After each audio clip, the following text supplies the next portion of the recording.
All right, looks like we're live. Tuesday morning, kind of like a Monday though. Uh, let's see here. What do we got? September 7th. Who's in the chat already? Christina, what's up? Good morning. 6-8 Spindrift. Lisa, I caught you guys in the chat before when I was setting the stream up, but thank you for coming in early. I've been up for a while. Scotty, good morning. JJ, Ego. Who else is in here? And Freak. Grimzo, what's up? Good morning. 7-Leaf Clover says, morning all. Don't know about you guys, but I felt like I was getting withdrawal symptoms. Yeah, it's this weekend was long, but it was relaxing too. I kind of, enjoyed the time off a little bit. Yesterday was crazy. I had I thought it would be a good idea to just I'm usually in 3 different fantasy football drafts, and so I thought it'd be a good idea to just schedule them all on the same day. So we hosted them at my house, and it went from uh, 3 o'clock till 10. So it was a long day, very long day. KLF, what's up? Good morning. Lisa says, remember to hit that like and subscribe button. Absolutely. RH in the house, what's up? Got the coffee going. It's funny. I don't know if Michael's in here yet. I'm catching up on the chat, but Michael's been saying for a long time, that I should get a thermos. He always says it like, get a thermos so I can refill my coffee. Well, I never did, but I actually made 2 cups this morning. So I got 2 cups in front of me. Holiday Option, what's up? Your pal Al, what's up? I'm here for about a half an hour. I'm going golfing. All right, man, enjoy. I think we're going to have a fun day today. I really do. I don't know if that's why I couldn't sleep or what was going on, but I think I'm excited. A lot of these stocks are moving right now. We'll go over that in a second. Crypto Cello, what's up? Josh Stewart, Big Nate, the 3 C's, Coach, Coffee, and Clove. I like it. So yeah, I think I got caught up here. Couple things. So I noticed like all the squeeze plays started popping this morning. If you look at Clove, this is where we ended, and after hours was 880 on Friday. And this morning, as soon as the market opened at 1 a.m., looks like we gapped up to as high as 924 on a 5-minute candle. And then kind of falling back down a little, but started catching a little bit of volume. We're at 450 right now. That's pretty high for 5 a.m. Just on what we've been tracking here every morning when we start. We're usually like in the 100 range. I think last week or the week before, one day when we had a really big volume day, we were at about 300 right now. So we're definitely seeing some increase in volume on Clove right now. Jason, good morning. Got Webistics is in the house. Charlie B. The YOLO God. Buddha 56. Good morning. Dan VIH is looking good. I'm still holding those calls, and it's that's another one that's moving up right now too. Joseph says 50,000 and 43,000 share orders at 8 a.m. Yeah, there was some big orders coming through, and I'll pull up level 2 data right now too. What's up, Dennis D? So in terms of Clove, looks like we got a little bit of volume came in right here. And then 5 a.m. So that must have been back here at 2. Everyone's on different time zones. So I think you're talking here probably. We had a nice big volume spike right here, 53,000 in that 5-minute candle. And, so Clove's definitely moving. Not a lot of movement from GameStop. It's up about $1. Might actually take that ticker off right now. But VIH saw, I think, the biggest spike right here at 1 a.m. Jumped up to 1269, trading at 1174 right now. I think that one's got some major gamma squeeze potential to kind of run up to 20. If things really get heated up. It's been doing this for a while now, though. I want to say, let me back this out. Yeah, we saw the first spike. I guess maybe my memory's not serving me correctly. We saw the first spike back here a couple of days ago, and it's just keeps spiking up, and I think at some point it's gonna pop, and probably make a nice little run, just based off the options chain. Like if we look at VIH here, see if I could pull that up.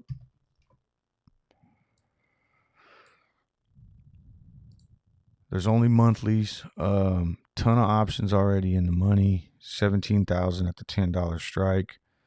22,000 at 12.50.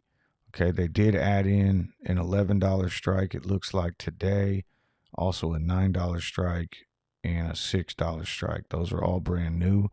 But then we have 9,000 at the 15 and 5,000 at the 17.50. If we go to October, kind of the same thing. If we cross 12.50, we got a lot of open interest there. This is a much smaller float than CLOV, just in terms of relation. Same thing here in November, 10,000. We also have 8,000 in the money already at the $10 strike. So this one's got some huge gamma squeeze potential. I grabbed some calls. God, it seems like forever, but it's been about, I think, maybe 3 or 4 weeks now. And it's just starting to kind of pay off right now, hopefully. Let's see what happens today.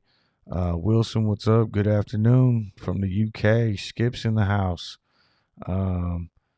Charlie says European markets had large orders yesterday. See, I wasn't following that at all. I was completely disconnected yesterday, doing fantasy football, barbecuing. A lot of my friends that came over to draft, their families were out in the backyard swimming, and so we were just hanging out yesterday. Long day though. Shrimply, what's up? Good morning. Pat M, good morning. Thank you everybody for joining. So yeah, I like what I'm seeing with VIH. BBIG is another one. Not a lot going on in terms of it closed at 798. It did hit as low as 728 on Friday, and then this morning dipped back down to about 766, but a ton of volume coming in there. If we look at BBIG right now, almost 2 million in volume. So I wouldn't be shocked to see this thing start to make another run again today. If we just kind of zoom out, I think 1190 might be the high. Let's see. Look at the daily view. Yeah, it hit 1190 a couple days back. But I think it's ready to move a little bit today as well. Let's see here. Pull up the options chain there just to see what kind of movement we got. And kind of the same thing. I mean, not so much here, but when we look at the monthlies on September 17th, a ton of open interest already in the money because this stock has been moving already, but 40,000 calls at the 750 strike versus 3,000 puts. We talked about this like last week and in the past and everything. When you want to hit these gamma squeezes, it starts with getting past those strikes, like getting into the money. Once we're in the money, that's going to create that pressure to hedge. And we have some big numbers here in the money already, which should help push it higher. And then as it pushes higher, now we start to see the delta hedging as we roll through the rest of this. So BBIG is another big one that I think has some potential right now, and it is starting to move. But all of these stocks, like even if we check out AMC this morning, closed the week last week at 44.02. Not a lot of movement, but it's up to 44.95. It did touch 45. In the last half hour or so. So, a lot of exciting stuff going on today. I really think, and then CLOV. I don't know. We didn't talk about CLOV yet. So, CLOV had this big gap up. If we pull up the CLOV option chain, you know, I made that video over the weekend. I was talking about all that volume that we saw pour in on Friday. Hard to know what's going to happen with it, though. Now we actually get to see the open interest. So we do have 14,000 in the money right now at the $9 strike because we gapped up versus 1,700. That should help a little if we can hold this because we are gapped up. So it wouldn't surprise me to even see a gap down. I mean, a gap fill, you know, kind of come down here and fill this gap. Or we can start really getting some momentum. You know, we've seen a lot of volume pour in right around 6 a.m. in previous days. If that happens and all of a sudden we get into this 950 strike, 9,000 calls, $10 strike, 13,000, but then not a lot happening here afterwards. If we go up to September 17th now, next week, we start to see even more at 10, and things really start to pick up at 12. You know, then we go out to November. That's the big chain that runs to 43. There is some, you know, a lot of concentration here between 10 and 20. But really, I think $15 is the big strike. If we get to 15, we hit a gamma squeeze. That's you know, and I don't know how high it necessarily could take us. You know, because the weekly option chains are running out at, you know, $17. It may be that we top out somewhere around there, 17.20. If we gain some FOMO, momentum, and everything, and things start really pushing, it wouldn't shock me to see us blow all the way out the chain, get up to 45.50. At that point, you know, who knows what happens in regards to short interest, right? Because we do have a lot of short interest in this stock. And now all of a sudden we could be looking at a situation where shorts start covering because, you know, no one knows exactly where shorts entered this stock at, but we do know that our all-time high was 28. So potentially any short that, you know, entered into the stock somewhere up there isn't really going to feel that pressure to start covering until we get above that. But we've also been seeing a ton of shorting going on while we've been trading in this, you know, like sub $10 range. A ton of short volume. So, you know, even getting above there, that may get some pressure to move us up even higher as well. We got here Abhinav, what's up? Good morning. Brooks, L Train's in the house. What's going on? Who else? Crab Apples, what's going on? Sir Lucky Charms. Pat says I picked and ate so many blue crabs yesterday that I'm officially done with summer. Cuckoo Birds in the house. Good morning. Good morning, Clove Nation. That's right. We're moving right now. I'm really excited about today. Real quick before we start looking at some other stuff here. Let me get this. I don't know if you guys caught the video. I put a little thing on the community tab over the weekend because I just decided to just launch that Discord that we were talking about. And it looks like, let me see here. I should have put it in this video.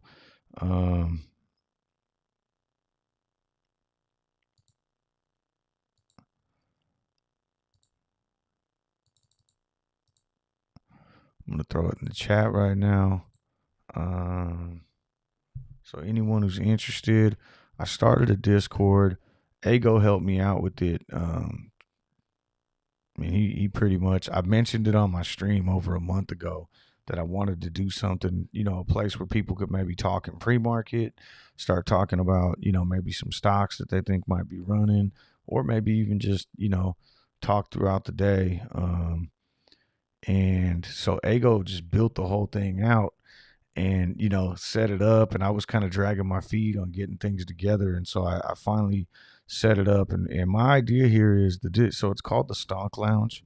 And, you know, I didn't want to make it like Coach B's Discord server because, you know, really I just want it to be a community thing. So anybody else that wants to have their own channel on there, you know, and kind of get like some other traders in there as well. Maybe eventually we could build it out where, like, you know, people, have a place where they could post their picks and it gets sent out to the entire server. I'm not really sure how Discord works, so I'm still learning.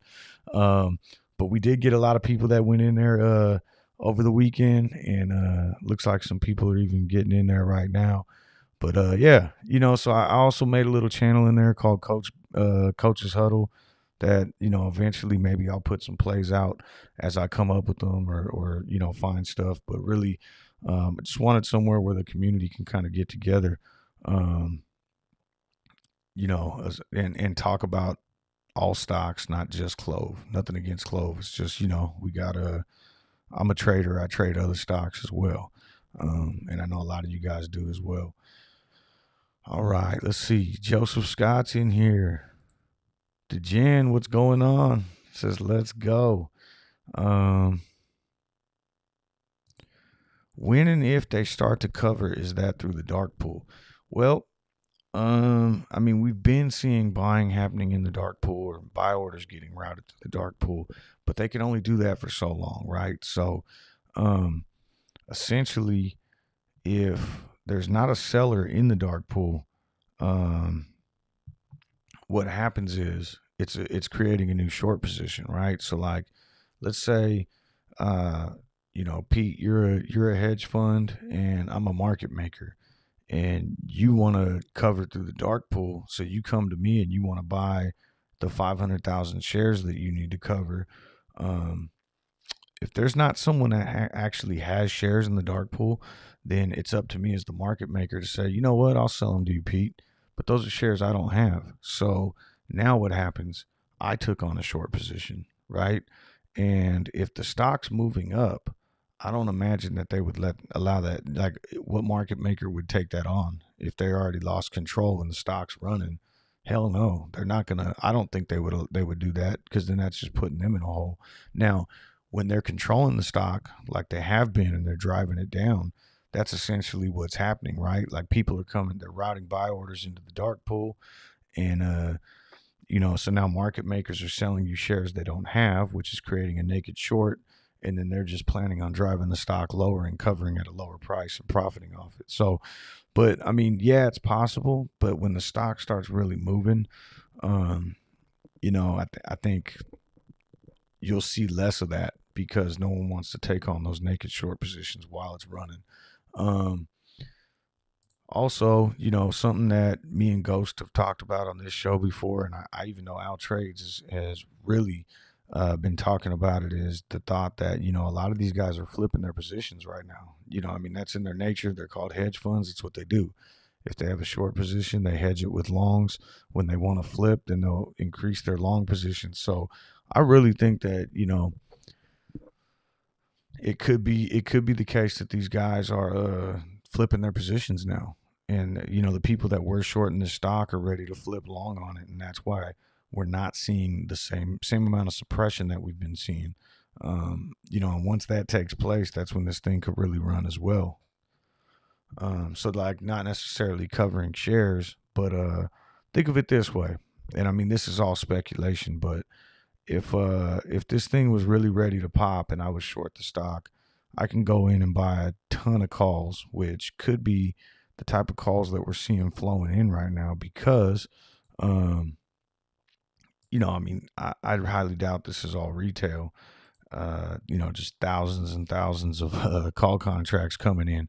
But I can go in there and just start buying up calls to leverage my position. And now all of a sudden, as I'm covering the stock, yeah, I'm driving the price up, but I'm profiting off the call contracts that I bought. So, but that's all speculation on my part. I just want to make sure and put that out there. Chef Daddy, good morning. Tim says, Coach B, when short squeeze is happening, which threshold of indicators are you monitoring? RSI, MACD, way above signal line with value 7 and higher at the 4-hour chart. Now if we're talking past, so for me, I don't see right now, at least, the gamma squeeze potential to take us to 43. So for me, I'm going to be looking for us to blow out the chain. I talked about that a little while ago, but looking at like that $20 level, and then again at the 50. Now, if we start trading way above that, like you're saying, like short squeeze potential, Yeah. But really, I mean, I have no clue. I mean, you'd probably be sitting there day trading at that point because I could imagine RSI getting extremely over in that overbought territory, but you would still have covering taking place, right? Like RSI is an indicator of, based on volume, when something's getting overbought, because there's way too much volume pouring in. But if you still have shorts that are trying to get out, the price is going to continue to drive higher. And I'm I'm just gonna be perfectly honest with you. That's why, like my exit strategy. At least we've talked about this a little bit on here, and I've kind of been flip flopping a little bit. But it all depends. If we burn out kind of near the option chain, I'm absolutely gonna exit before we see a reverse gamma squeeze. But if we continue to just rip, and we start getting into some crazy numbers like 70, 80, 100, something crazy like that, I'll probably just be shaving some off on the way up, to make sure to protect myself and put some profits away.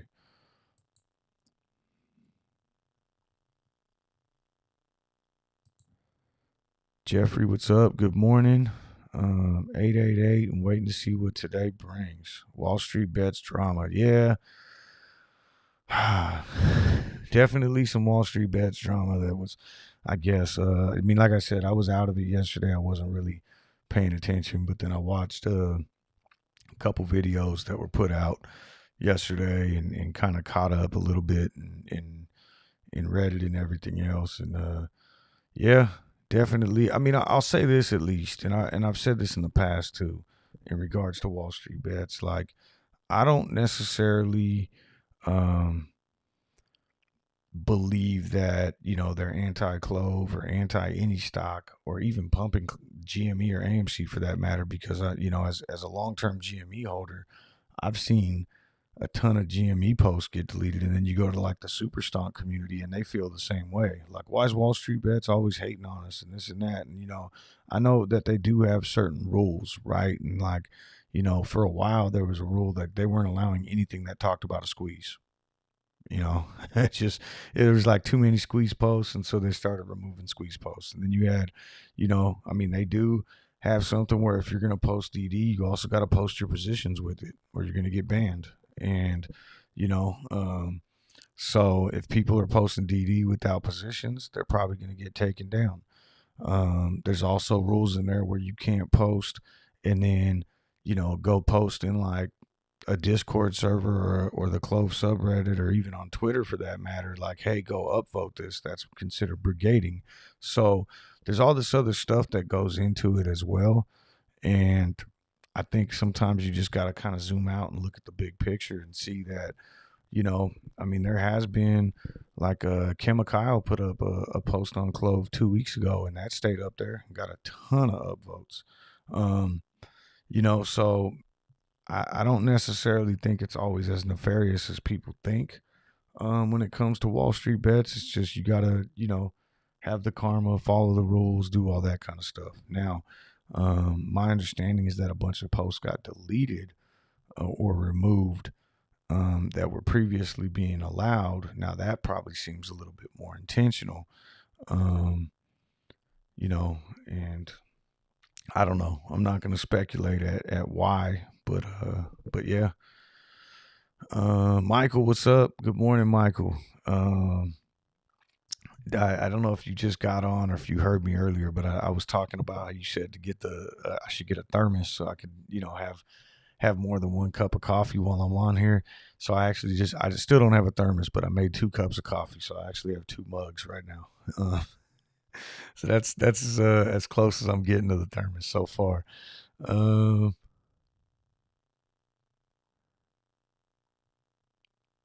let's see here. Charlie B, a customer of mine, said that the naked short positions aren't really shares; they tend to be deliveries. Usually, those shares, if they do take on such a position, have T+3 to cover them. Yeah, it's basically like a couple different things, right? So let's say a failure to deliver. If I'm supposed to deliver shares, whether that be because of an options contract I wrote, or me trading throughout the day and coming up with a net negative, and now I need to deliver shares to the clearinghouse. Essentially, that's a naked short position.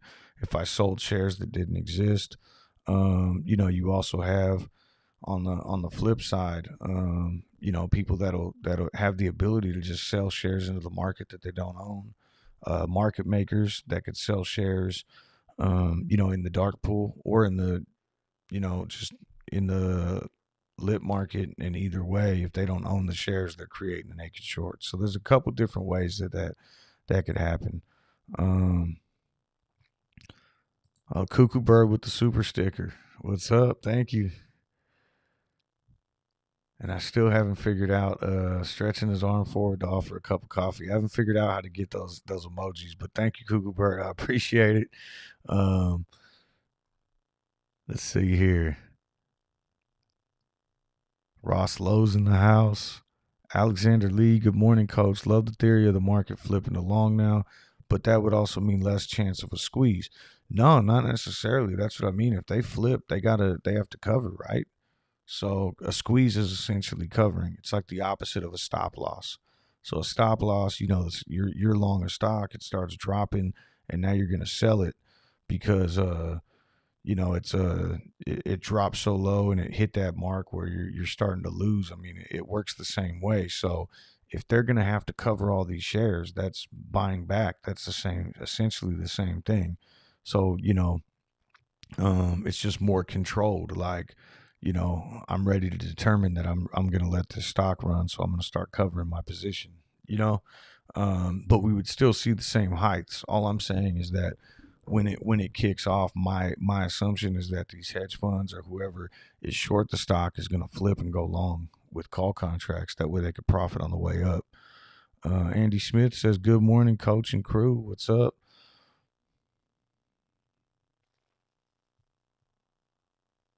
Pat says, "Might try to swing trade a few hundred shares here and there on the way up, but I'm never liquidating my whole position."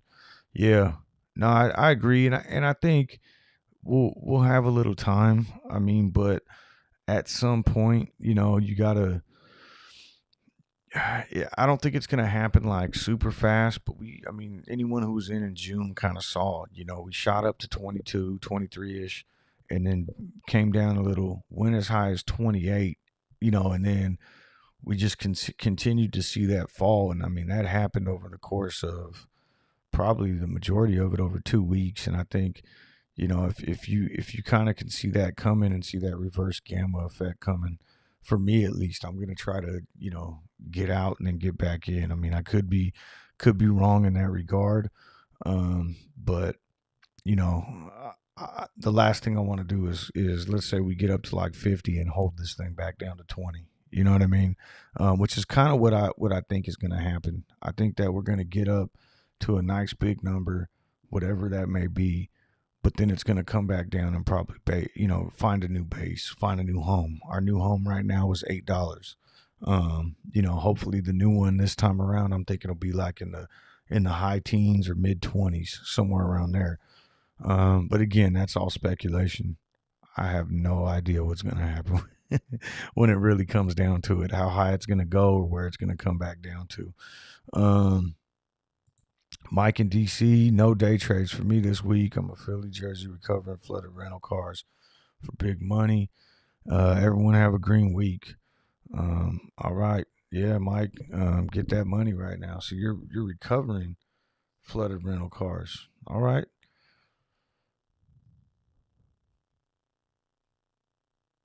Someone just put on Twitter, CLOV searches on Google are up 350% over the weekend. I don't know where to verify that, but I actually saw, I think, the same post that you're talking about.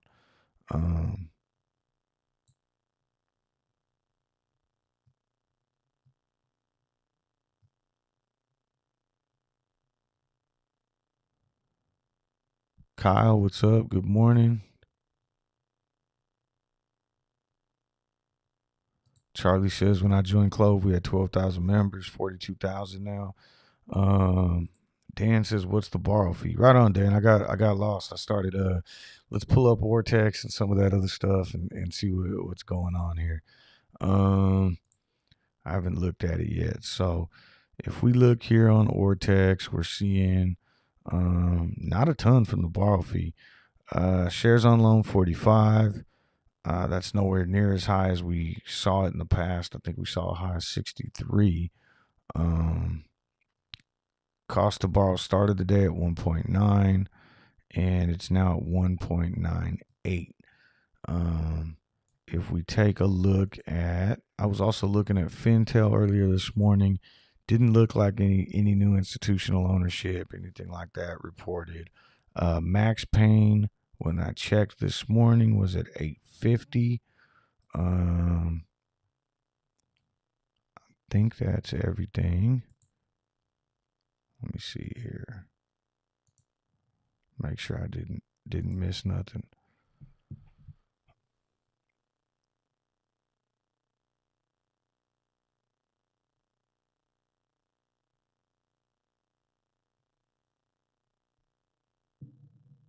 All right. Sorry, guys. Just checking my phone and everything else. Let's see. Lisa says, Coach, throw your link to join the team. Okay. Yeah, let me find it real quick. So, I got to figure out what that link is. I know co-creator normally gets it going in the mornings. Let me find it real quick. So the join button.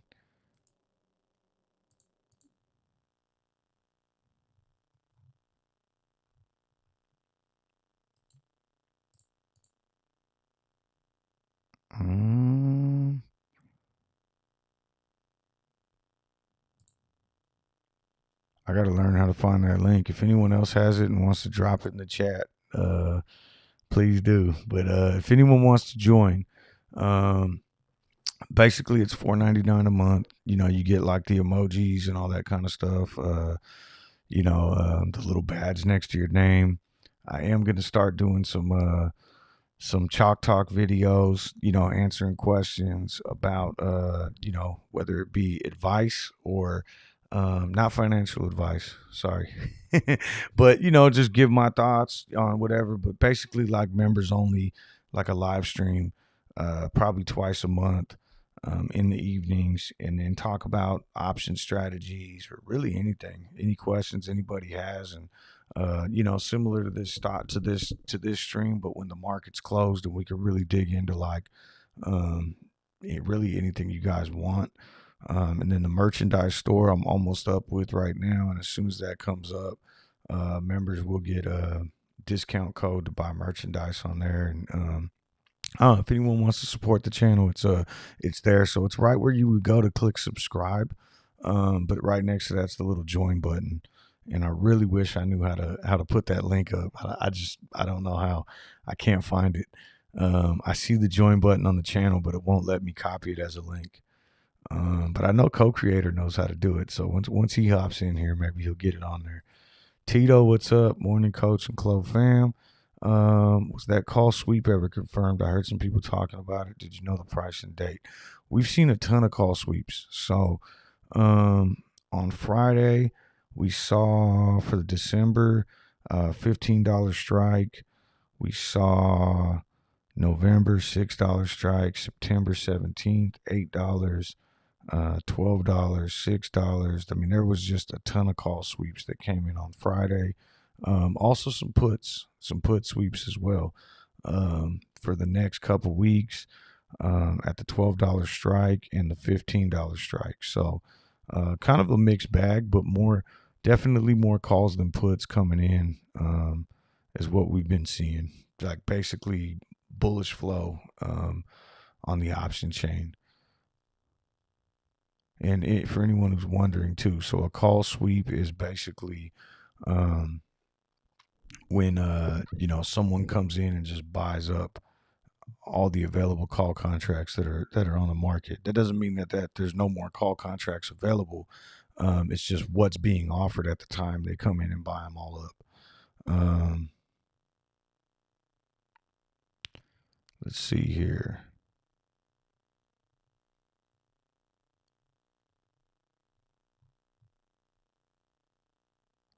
Julio, what's up? Good morning. Yeah, I don't know why that link. I see it on my YouTube page right now, but I can't see it on there. Is there a reason why all YouTubers very clearly state that it's not financial advice? Can you get sued if you don't? That's what I think. I mean, that's basically what I'm what I've kind of seen, and so I just I'd rather just cover my own ass and make sure. I don't know. I mean, I've only been doing this. I started the YouTube channel in what March, I think. Um, and just started making videos for fun. I had like 10 followers, and most were just buddies of mine. That the reason I made the channel was so I can communicate to my friends, like, hey, here's what I'm doing right now in the stock market, and this is why. And then it kind of just blew up from there. But I never really oh, Christina, you know what, you might not be able to. Let me check something real quick.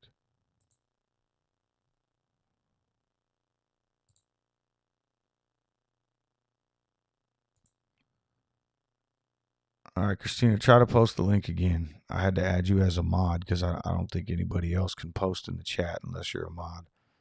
And I thought you were one already. So it should be able to come in now. So yeah, basically I just started doing it, and then I noticed that other people did it, and that's my suspicion. So I'd rather be safe than sorry. You know what I mean? Um,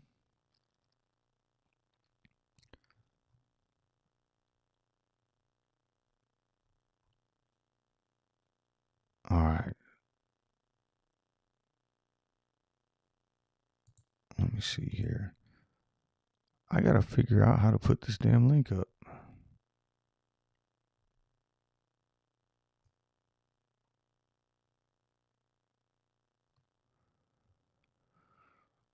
There we go. Oh, it's easy too. It's just Coach B Stock /join. All right. Right on. Thank you, Christina. I appreciate it. Let's see. Pat says it's as if we are hitting the buy button in their portfolios just from speculation without our videos. Um, yeah. Yeah, they just I don't know. It's but I mean I get it. I mean it's just kind of like that disclaimer, I guess, but I don't know. I kind of just followed suit. I see other people doing it, so I put it up too. Um, Brian says may have missed it, but thoughts going into the trading day on VIH and BBIG. So I think VIH I was talking about a little earlier, like right when we started, but I really think that VIH right now, the volume, we're sitting at about 476,000. It is starting to come down a little bit. Um, right now, we just kind of touched where we closed on Friday. But this stock right now is, 17,000 calls are in the money right now at the $10 strike, which is going to serve as support now because we've already passed that level. They did add in the 6, 9, and $11 strikes, but really, 1250, which is where we kind of ran up to in pre-market here. If we can, I didn't even realize I'm still on an hourly. I'm tripping right now. Sorry guys, I've been up since 3 a.m. I couldn't sleep last night, and now I lost my options chain. Let me grab this. There we go. All right. Sorry about that. Okay, so anyways, there's a ton of open interest considering the size of this float. 22,000 at 1250, and then even if we back it out and come out here on October, there's another, some more there. November, it's really got the potential, I think, to blow this thing up to $20. It is seeing some volume. It's starting to pump up a little bit. It seems like all the highly shorted plays spiked up this morning. And these are just some of them. VIH, AMC starting to move a little bit, up $1 right now. BBIG is down, but has a ton of volume coming in. So BBIG's volume and just in relation. So VIH 480,000, Clove right now, volume wise is at 644, which is a ton for CLOV from what we've seen recently. But BBIG is already at 2 million in volume on the day, and I would expect BBIG probably to continue the trend. I mean, I think the previous high was 1190 right here. We saw it pop up. Looks like it's kind of been following this line right here of this is the 9 EMA that it keeps coming down and touching or getting close to. I would expect it to kind of bounce back up again today. And again, I always like to look at the option chain with these because that's where most of the leverage comes into, right? I mean, yeah, you have short interest as part of this thing and people that are going to cover, but same type of thing. Not a lot going on here, but when we look further out into the September 17th chain, 40,000 calls are in the money at the 750 strike. And that's 4 million shares, that only 60% of them are hedged right now. And all these other numbers in here, and there's a ton of open interest, 22,000, 35,000, 27. Same type of deal. This one also has the potential to really run. And the big thing with VIH and BBIG in relation to, let's just say CLOV, because we've been talking about CLOV, is they have those huge amounts already in the money. And that's what you need to kind of start the gamma squeeze, right? So like with CLOV, that's why I keep saying we need to kind of get up to 12, and that's where things will get interesting. We get past 15 and it's really going to fly. With a stock like BBIG, you're already at this. This is already your $9 and $10 strikes in relation to CLOV. And so now it's a matter of maybe getting up here to like 12 and getting all this in the money, and things will really start flying. So it's already a little bit more ahead in the game, I guess, is what I'm looking at. And they both seem pretty primed to make a run. I think both of these stocks have the potential to shoot up and hit 20. And then there's always short interest that plays into it, and who knows how high it can go after that. Big Daddy Roro, what's up?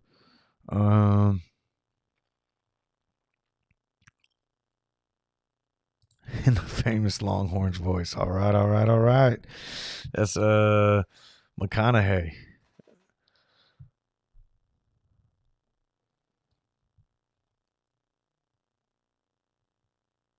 Charlie says I'm a fan of AGen. Tesla also going to pop. Let me see. I used to have Tesla up here and I took it off. I've got what is that? 12 up over here, like a screen with 12 different tickers up.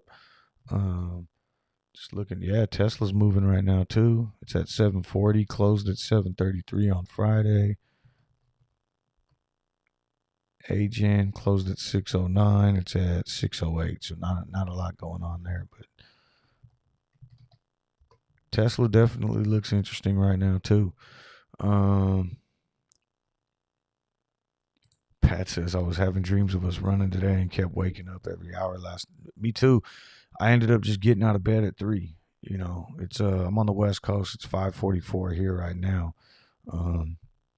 But yeah, I just, once 3 o'clock hit, it was just like, you know what? Screw it. I'm up. I can't go back to bed. It is what it is. Thoughts on market correction coming due to extremely high SPY in US dollar? Ooh, I don't know. I mean, it's one of those things where I think you got to be prepared for it. I think it could be coming, but at the same time, I mean, people have been saying this for months now, because, and rightfully so. I mean, we're trading very overinflated right now. I think at some point, and they've been printing money like crazy. It really seems like the Fed is trying to prop the market up, but at some point, it can't last for too long. So you just got to be prepared. Definitely, I don't think it's ever wise to have more than 20% of your account, and that's already high in options because you'll just lose them. At least with shares, you can kind of get out on the way down. Even in pre-market and after hours if things really started falling. But I don't know when it's gonna come. But I do think there will be one. If I had to guess, I think we're gonna run up and probably get up to like the 460 range before. I'm talking about the SPY right now. If we back out, which we are getting close to. I mean, it's every single. This is obviously super zoomed out, but every single time this thing is dipped, everyone's been saying, "Oh, here it is." It's the market crash, and the bears start coming out of the woodworks, and every single time it keeps ripping up to new highs. We did just see another new high of 554. And if it follows suit, we'll probably see a couple more days, and then another little week of red, and continue to keep running. At least that's the way it's been happening. But I mean, it can't go on forever. That's for sure. So just got to make money in the bull market, and then be prepared for the bear market. Octaviano, what's up?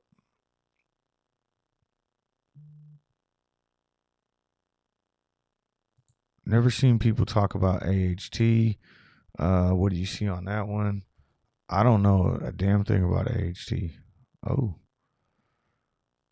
highs of 77, back down to 14. When was this? Huh. Was this back in the previous June run up when everything else went up? Is this a short squeeze stock?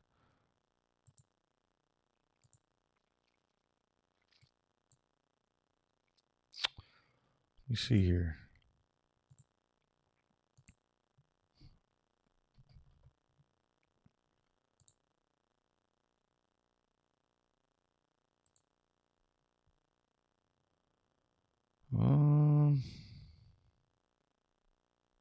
No, it doesn't look like it's. I mean, it could have been utilization's like 0.44. I'll just pull this over just so you can see it too. But utilization is ridiculously low. I mean, I don't know why it had that run up to 70. That could have been a short squeeze back in June when all the other June squeeze plays went up. But if it was, it looks like the shorts got out because its utilization's 0.44 right now. And it looks like free float on loan is less than 1%. I mean, it's yeah.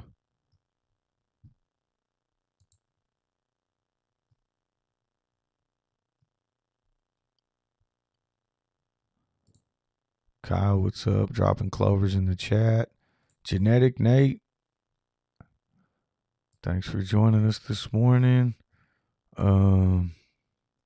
Your powerhouse has got to bounce, folks. Oh yeah, you're going golfing, huh?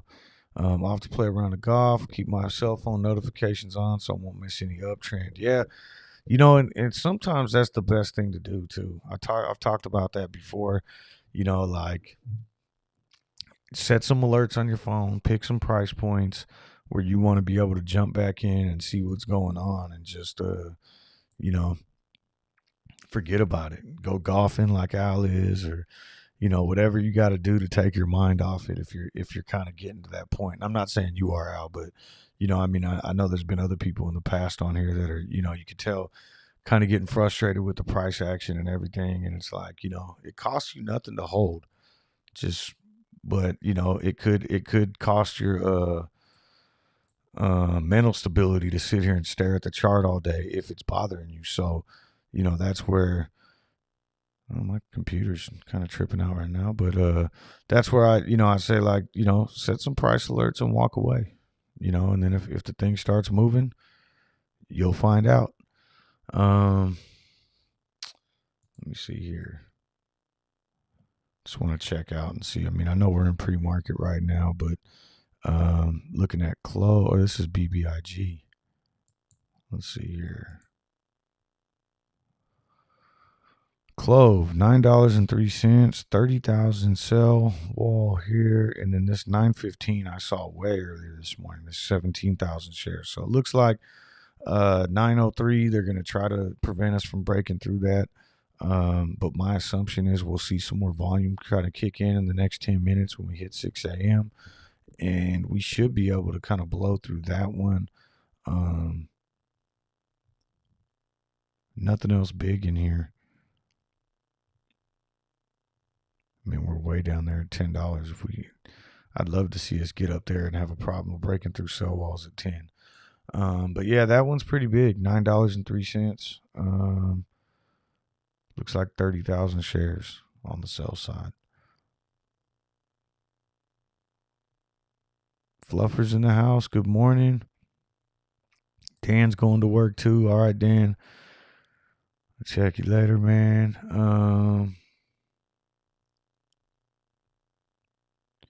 Yeah, Charlie, you're absolutely right. Says I try not to worry about the day to day on CLOV. Yeah, you got to have patience. Squeezes are 6 to 12 months in the making, and no one knows when they're gonna happen. Absolutely. Blah blah. What's up?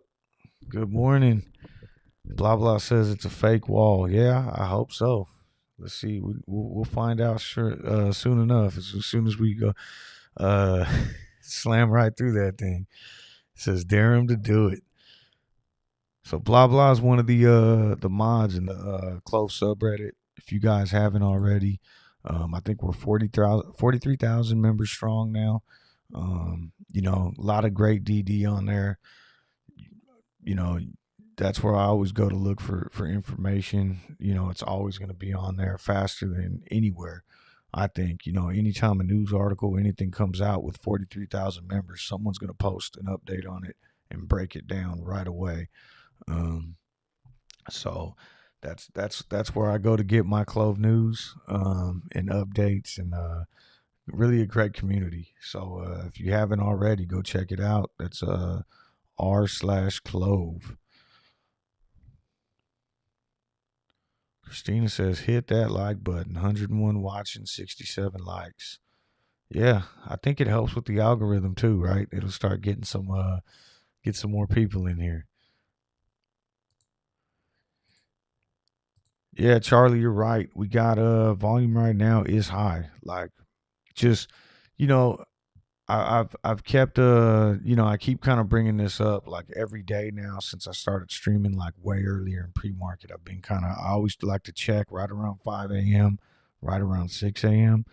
And even on some of our biggest days, like a couple weeks back where we saw those big volume days, I want to say the highest we've ever seen right around this time was around 300,000. And, you know, I mean, obviously going back to June when we had 700 million, we were a lot higher than that. But I'm talking like in recent weeks, this is about double the volume we've been seeing. So definitely the potential to get some have a good day here volume wise. Vincent says he's bullish AF. Co-creators in the house slept in. At least somebody got some sleep, man. I've been up since 3 o'clock, and I went to bed late last night too. I couldn't sleep. Let's see here, Robert. What's up? Or Robin? I'm sorry. I read the ERT at the end. What's up, Robin? Morning. Thanks for the streams. Are November options far enough out to not make a difference? Nah, not necessarily. So, let me see. I need a bigger monitor over here. Where are we at? If you look at the delta on some of these, just, you know, in this, it doesn't even matter what stock you're looking at, but I'll pull up Clove. Let's just compare. I mean, obviously, this week's delta is going to be lower out of the money, higher in the money because it's expiring so close. But if we take a look at next week, just as a you know, so right at the money, $9 strike is a 0.53 delta. Right now, let's jump out to November. Right at the money, $9 strike is a 0.59 delta. Why? Because there's way more time for it to become in the money.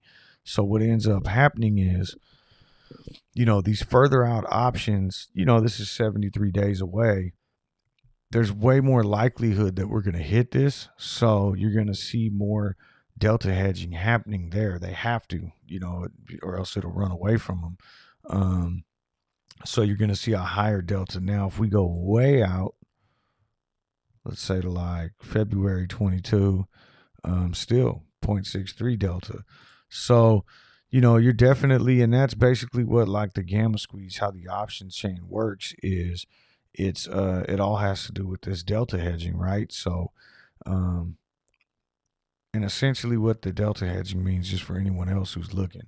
So if I went in right now and bought the December 21st or December 17th calls, let's say the $9 strike for $61, right? 0.61.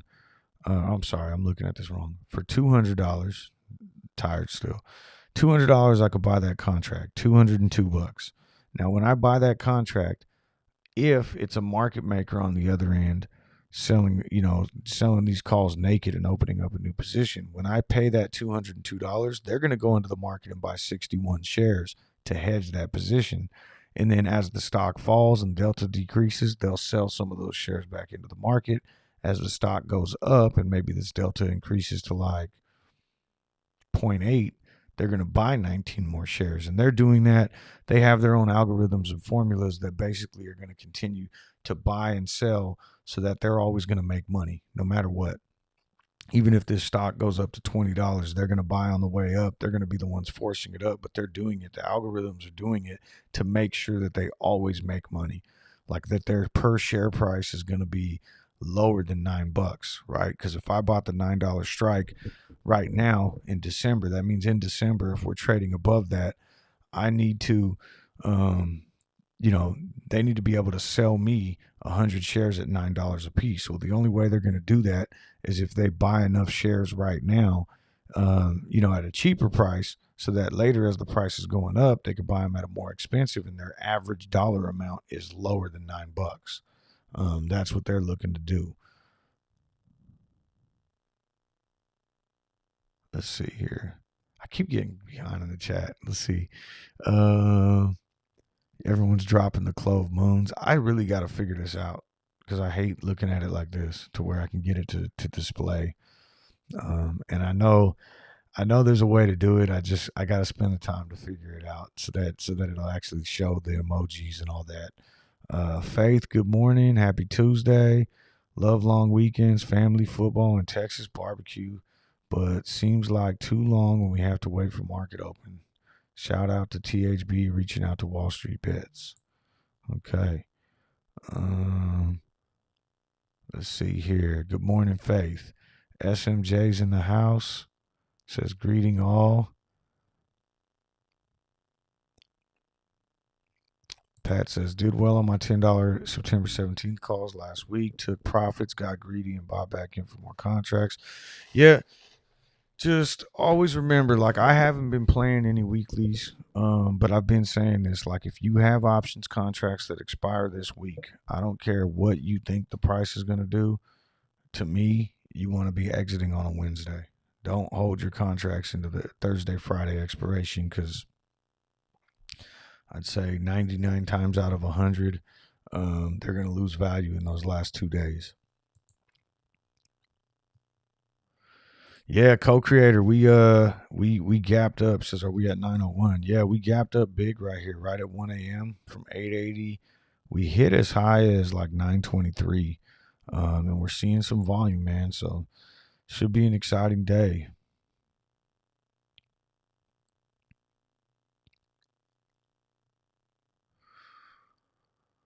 Let's see. Got my Lincoln financial statement showing a loss. The funds I manage for myself have slipped from 91% to 89% overall return. Thoughts on pulling the Lincoln funds and managing it myself? Oh, I'm assuming your Lincoln Financial is like someone else who's investing your money for you, almost like a retirement account or something like that.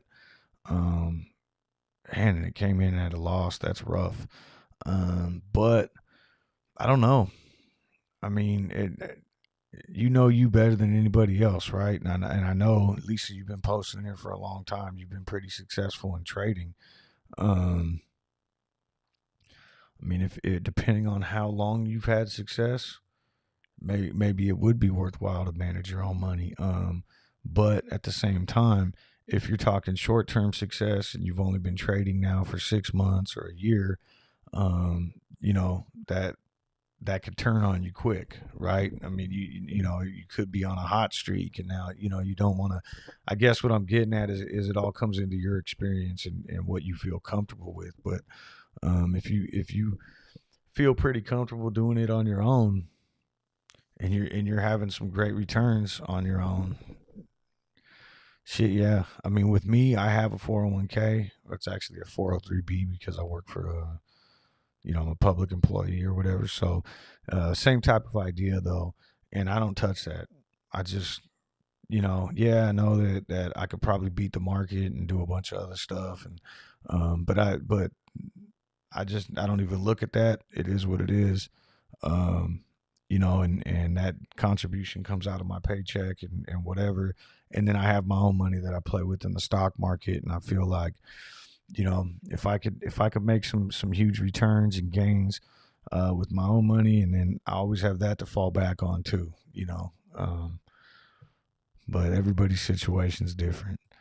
Sacktown's finest, what's up? Good morning. Co-creator says, Lisa, I wish you were in charge of my investments. Yeah, Lisa, start a hedge fund. I'll send some money to you.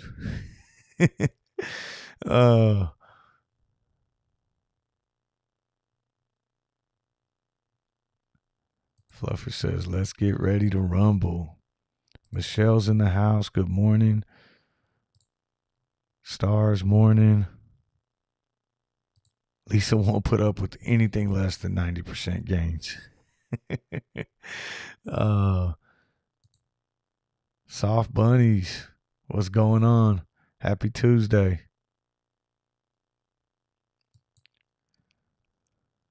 All right, so we just hit 6 a.m. Did we see any sort of volume spike here? I guess it's still going. Let's see what happens here. Let me put this on a 1-minute candle. We're still kind of hitting that resistance level, I think. If we pull this back over, we got this $30,000 sell order sitting here at 903. I was expecting somewhere right here in this little 6-minute, or 6 a.m. mark. Usually we see a little increase of volume. Potentially that could kind of get us to spike up, maybe bust through that wall, and I don't see a lot of resistance after that. Especially with the type of volume we're seeing. Even 30,000 isn't much, so wouldn't take much to bust through that right now. If we look at a 5-minute candle, most of these 5-minute candles we've been seeing so far this morning are 5,000, 20,000, 14. We saw one earlier that was 45, 40. So, I mean, that shouldn't be hard to bust through, but that is where we're sitting right now. We need to get through this 903 wall. And then there's not a lot happening. Now, a lot of that changes too, like when the market opens. We'll come back and circle back to this to see what else is sitting here on level 2. BBIG, AMC, nice spike there too. Wow. I don't know if anyone else just caught that, but AMC starting to move, and GameStop just got a lot of volume behind it as well. Let me pull that up real quick.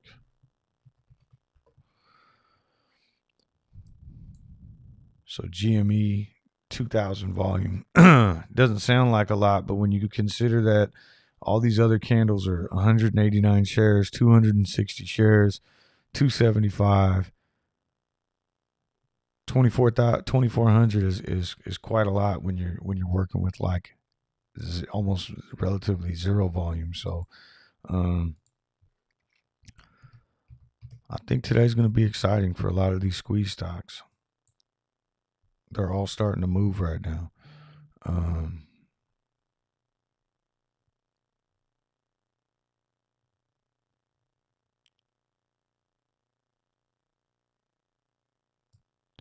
Let's see. Sam Moore. Hi, Coach. By buying calls, are we not contributing to Max Payne? We should only be buying shares and puts at a higher strike price in order to drive the price up. Thoughts? This is my thought. I mean, obviously, like I got shares. Yeah, AMC's really starting to run right now. Looks like we're getting volume in a couple stocks. BBIG starting to move. So for me, the way I think, I don't think retail has a huge effect on max paying any of this stuff. Buying shares is safer. Um, but to me, I think it's the big institutions, the competing hedge funds, people like that are going to. I just got a notification that I have motion at my front door.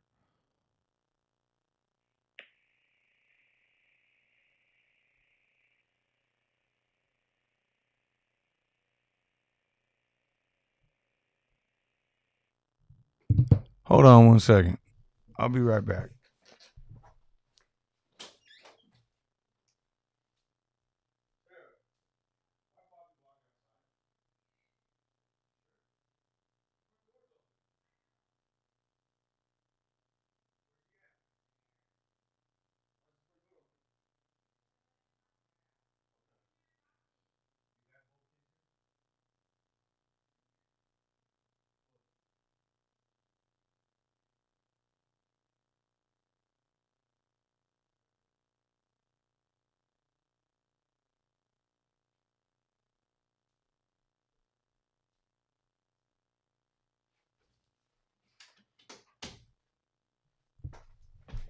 All right, that was scary. So sorry about that. I have the Ring doorbell camera, and I'll get right back to that question too, Sam. But I looked on my Ring doorbell and I saw my son, who's 9 years old, open the front door and walk outside. And it's 6 a.m. here. It's dark outside still, and I'm thinking, what the hell's going on?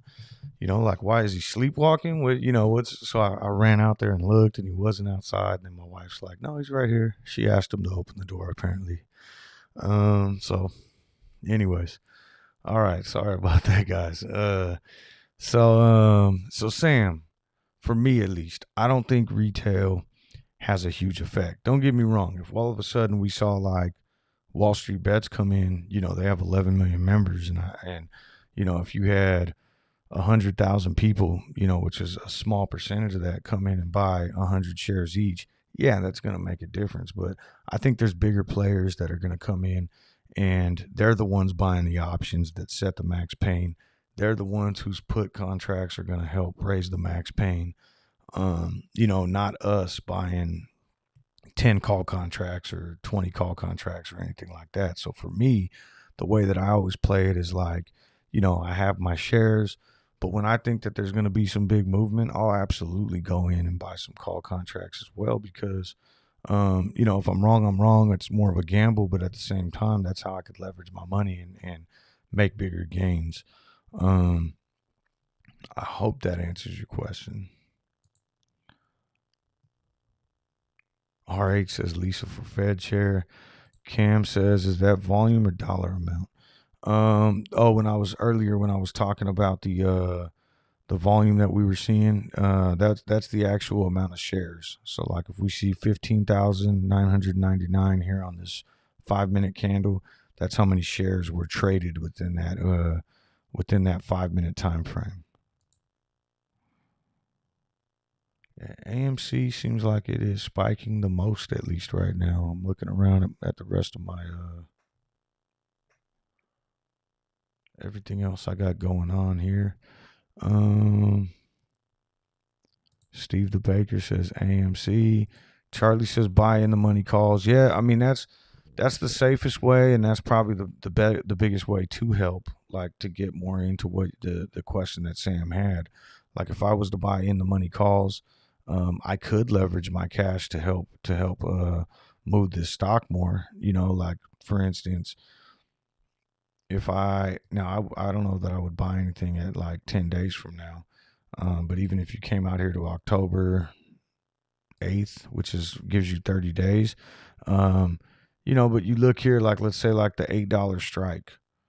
If you go in and buy that right now for $148, $148, and you're forcing a market maker to basically buy 73 shares, you could leverage your money way more and help move this stock higher. Because now if you think about it, let's say you wanted to come in and drop $8,000 on CLOV today to help move the stock. Well, I could buy. My math is going to be terrible this morning, but let's just say 20 contracts would be about $3,000. So 40, maybe 45, 50 contracts. And now, that's essentially having them buy 73 shares times 50.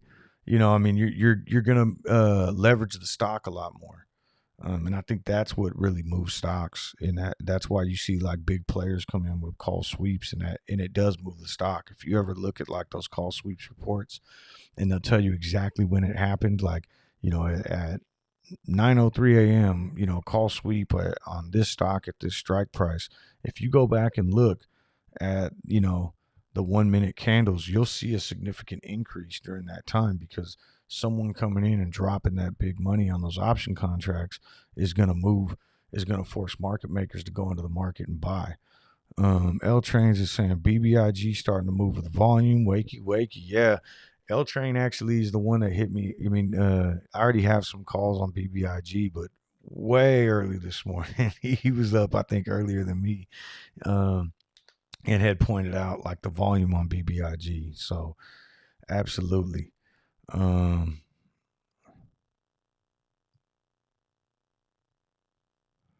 Lisa says, I sell anything that performs under 25%. Research and buy ones I think are rule breakers. I like it.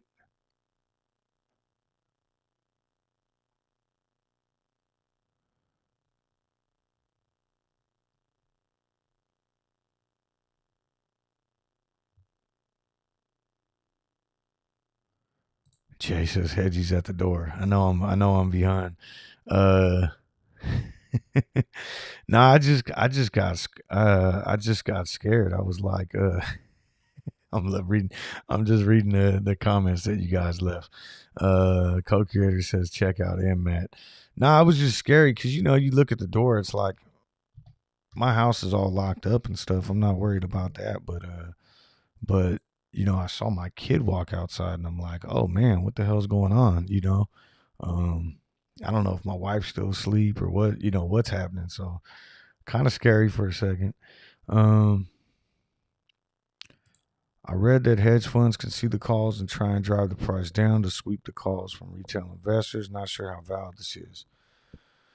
Kind of like I think that's more like the payment for order flow type thing. Like they could see your orders coming in before you make them. So like if you place an order and you're looking to buy calls for whatever, let's say those calls I was just talking about, they're going for $1.48. So you go in and place that order for $1.48. They find that information out ahead of time. It's through algorithms and stuff, so it's all high frequency trading. They go in and let's say buy those calls from somebody else. Like get a call sweep and get those for $1.30 or something, like a little bit lower, and then turn around and sell them to you for 48, something like that. I think that's what you're asking. Blah blah says the wall is gone. Yeah, I saw we broke through it. We broke through it for a second, and now we dip back down to 901, and there's actually an even bigger wall up now at 904, 50,000. We may have to wait for market open to just see, us just rip through all these walls that they're putting up right now. Austin Scott, good morning. Ekatab, good morning. Co-creator, let me pull these up because co-creator is calling out a couple signals here. It says MMAT is up 4%. So it closed at 550. It's at 562. It just hit a nice little spike at 550, which I think is that the same time AMC started spiking? No, AMC started spiking at 555. So it started running a little bit before AMC. And then OM, I've never even heard of that one. Let's see. OM RNY. OM RNY. I don't know what's going on with this one.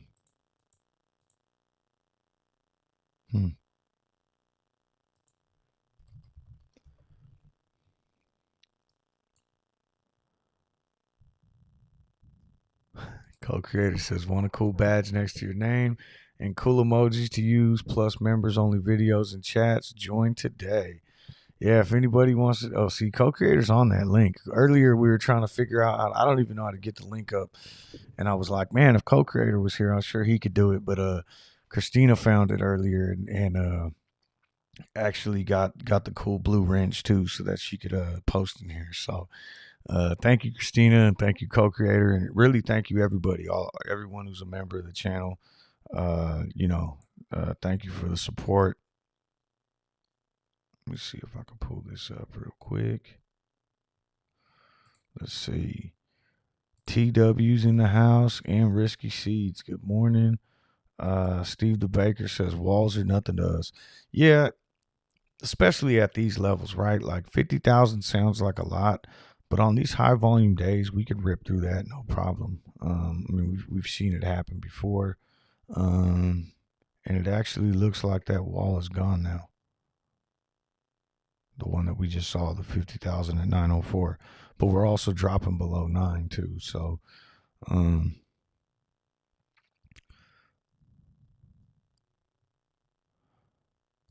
Austin Scott says, I'm going to look at re-entering VIH calls this morning. I crushed them last week. Yeah, I'm thinking of doing the same. I mean, I still have some that don't expire for a while, but I was hoping to see a little bit more movement. But, again, we saw a nice spike up to 1260. And this isn't the first time. We've been seeing this spike. This stock wants to run. It keeps trying to get up there in pre-market and gets hammered back down. But 1250, I think, might be the breaking point for this stock. Like if we get to 1250, we're going to $20. So that's my thoughts at least. LF Bell, I'll look up the available shares right now. Co-creator says the typical morning bullshit has begun. And we got a new member. Right on, Thomas. First member of the day, Thomas Hellstrom. New member, thank you. Appreciate the support. Welcome to the team. Let's see here. Let me see if I can pull up. I haven't even looked at iBorrow Desk right now today. But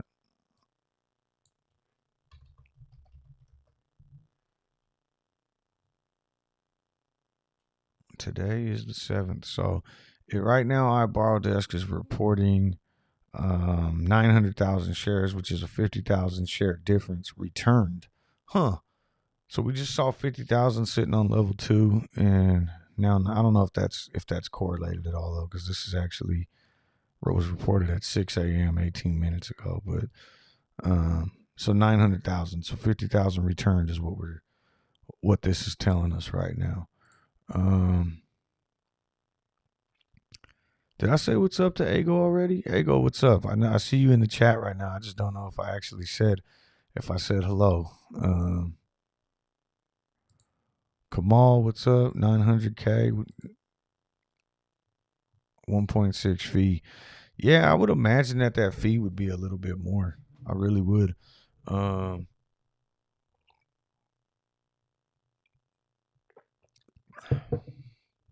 Yeah, the THB Stonk tracker. I see co-creator. Let me I'm gonna pull that up right now too. I didn't know if it was working in pre-market the other day though. That's why I didn't pull it up. So it's a really great tool, but it seems like it's not working in the pre-market. Like it still says 884. So I've been like looking at it during the day is when it seems like we're getting the most reliable information on here. Probably just from wherever it's but this is a website that Tar Heel Blue put together that's really cool. I mean, really good contribution for the community. thbstonktracker.com. It's got kind of this, the Ortex information. It looks like the same type of data that we would see there. That is actually updated right now. So yeah, cost to borrow average, cost to borrow minimum, and then borrowed shares availability. Max Payne right now is at 850, And then we can also look at the options data on the different calls, like what's out of the money, what's in the money. So a lot of cool stuff here. Failure to deliver, it's kind of like a one-stop shop for all your CLOV information. And that was Tar Heel Blue put that out. I think late last week, like Thursday or Friday, is when he put that out there, I believe. But let me see here.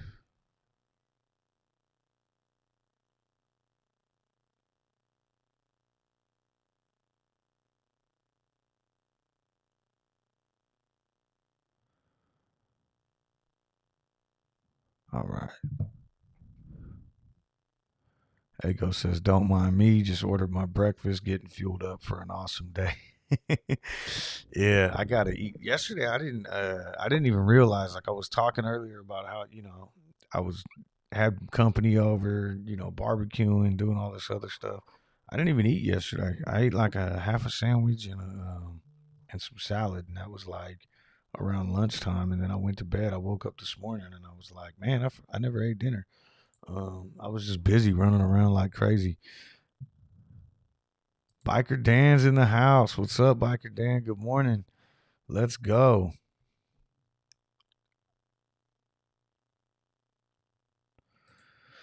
Just wondering if you think all the interaction with Wall Street bets over the weekend before they deleted us will increase volume. Yeah, I think so.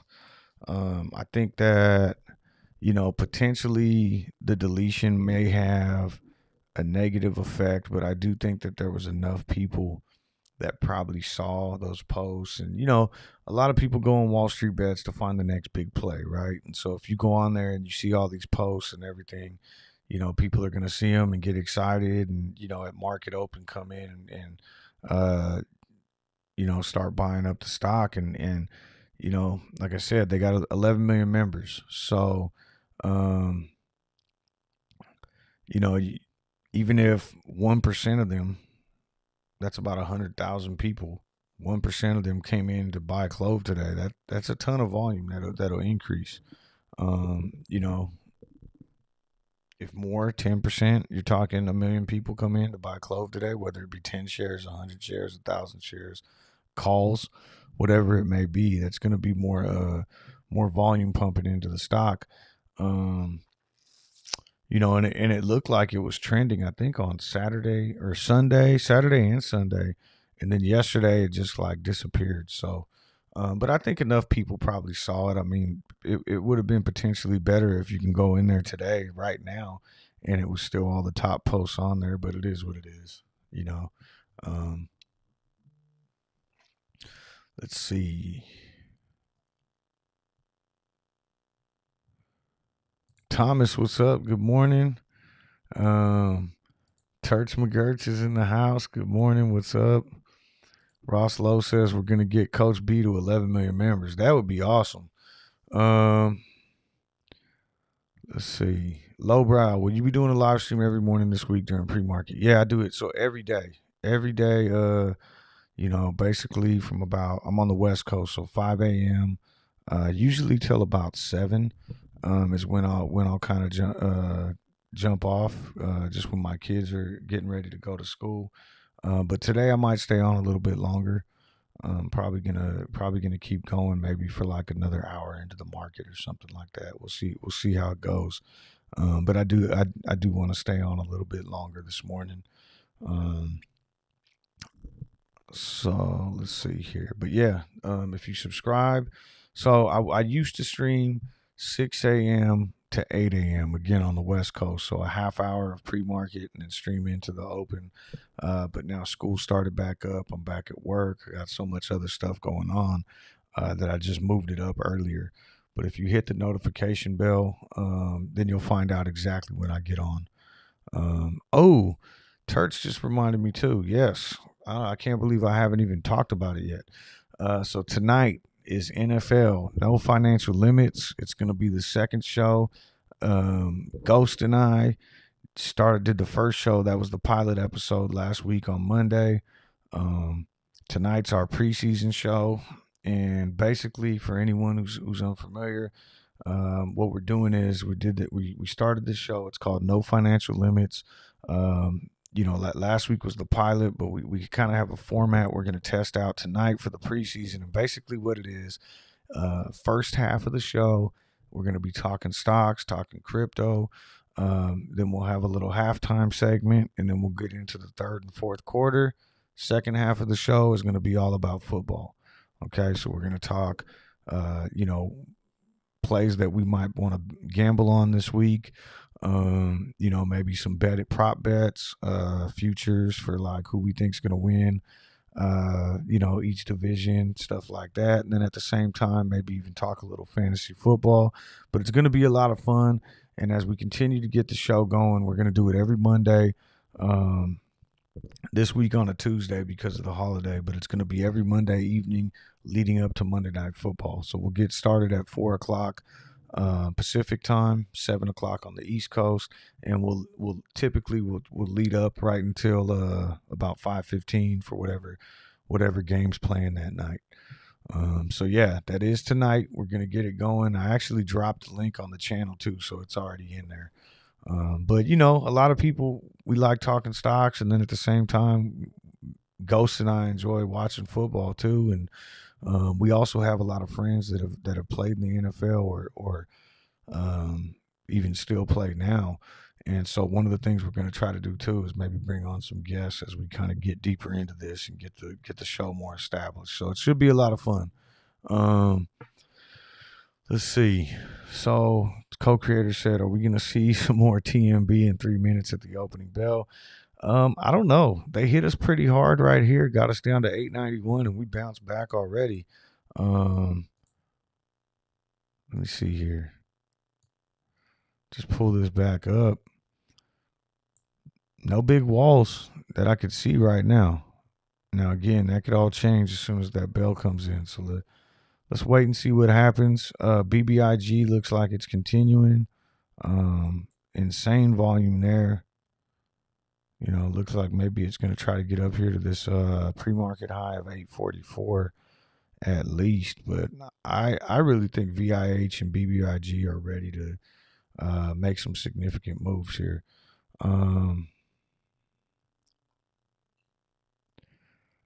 Krishan is a Cowboys fan. All right. Zip Jester, what's up? Hey, everyone. Hope you all had a good Labor Day. Let's get trading. That's right. Let's do it. Charlie B says 1 million volume. Where we at? Yeah. We're almost at 1 million. We're almost at the open.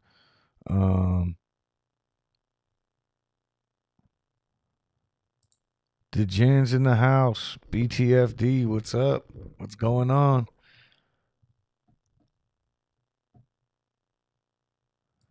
SMJ says, why is Wall Street Bets fundamentally against any CLOV? I don't necessarily think they are, and I'll repeat it just because I think, I know some people came in. I kind of talked about this earlier, but my experience with Wall Street Bets, and I mean, I've been on there for a long time, and to me, they got rules, right? I mean, and sometimes those rules change and things change, and there's 11 million people in there, and there was times where they said, hey, we're not going to allow any talk about squeezes, and so you got to alter your DD and not mention a squeeze in there. Or, you got to, they definitely don't want you making references to like other subreddits. They definitely, there's different things. If you're going to post DD or whatever you're going to do, you got to post your positions with it. I mean, there's different rules and there's different stuff going on. And I think, even the GameStop community for the longest time thought Wall Street Bets after the big run up was like anti-GameStop. And, I think there was a time where it was like getting overkill and they're like, hey, we don't want any more GameStop posts right now. But ultimately, I don't think that's necessarily the case. I don't think that they're anti-CLOV. I think I've seen plenty of good DD on CLOV get passed through Wall Street Bets. I just think that a lot of people try to like reuse the same DD that they had, posted in another subreddit. And because of that, their bots will scrape it and, start thinking it's brigading or anything else. And that is something that I've seen happen, where someone posts something in Wall Street Bets and then they go into other subreddits and they say, hey, go upvote this so we can get it seen. That's brigading. That's something that they don't allow. So I don't think there's now. That being said, it did seem that someone went in yesterday and deleted all the CLOV posts or removed them, and that I would say is intentional. But you know, I don't know why that happened. Let's see, JF, what's up? Good morning.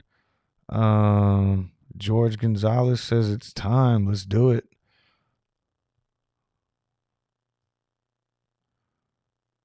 All right, let me see here, guys. I wanted to now that the market's open, I need to grab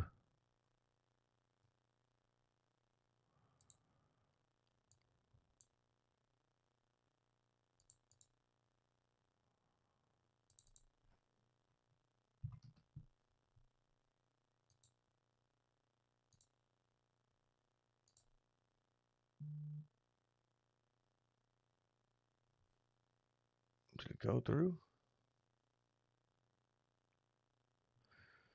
Yes, it did. All right. I'm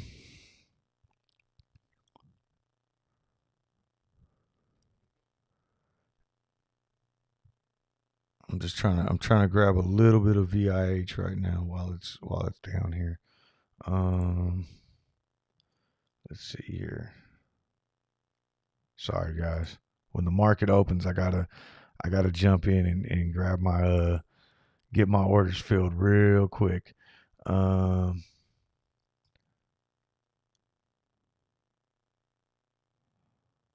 Right.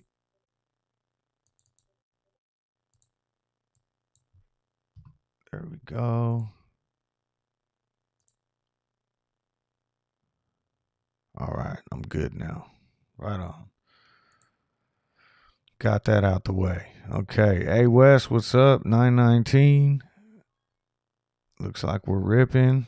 Okay, we got a guest coming on here too. Let's see here. Let me change the screen up real quick.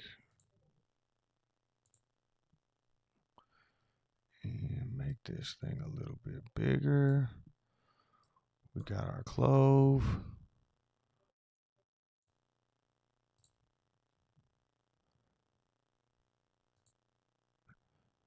And Ghost, what's up? You're on right now. You there? Good. What's good? I was trying to tell you don't add me yet, but add Oh, her. you're on, bro. Sorry, What's man. going on? I don't know how to work the green room, bro. So I'm so It's when you all good. dial in, you're in. Hey, it's all good. Good morning, everybody. Good morning. I could take you off if you want a Hey, it's little not bit a bad of start. it's up to you. If you want to jump Yeah. out and You know come what I'm back looking? in. I'm looking at my portfolio right now. Yeah, I'm looking at my portfolio. Give me like 10 minutes tops. You could keep me in the green room. All right, let me see if I can figure that I'll out. turn my screen off maybe. No, I get it. Hold up. Let me figure it out. So I'm gonna go like this. I'm gonna put you in You the good? You green good? room, I think.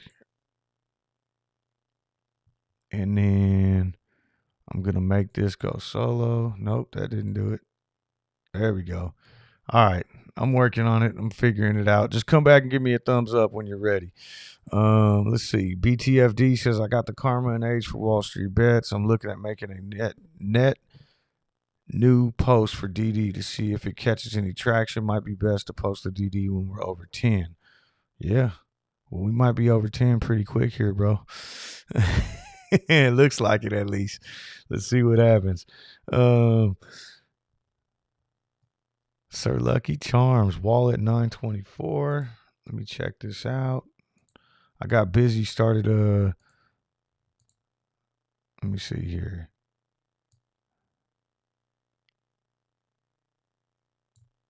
And I don't see any walls right now.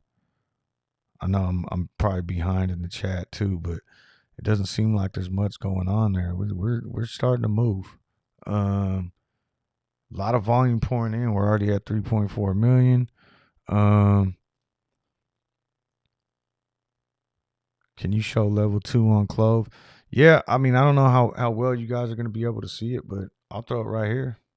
If you guys would rather look at that, let me condense this down. Hey, how's that? I'll just leave it up there. All right. Div by Zero, new member, right on. Thank you. Appreciate the support. I got to turn my Discord off because it's just beeping like crazy. There we go. I don't know if you guys can hear that beep, but it's just like it must be because we're running, but the Discord is just like beeping. Let's see here. So Div by Zero, thank you. I appreciate it. Let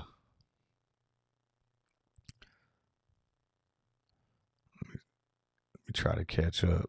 I got behind trying to place my orders this morning.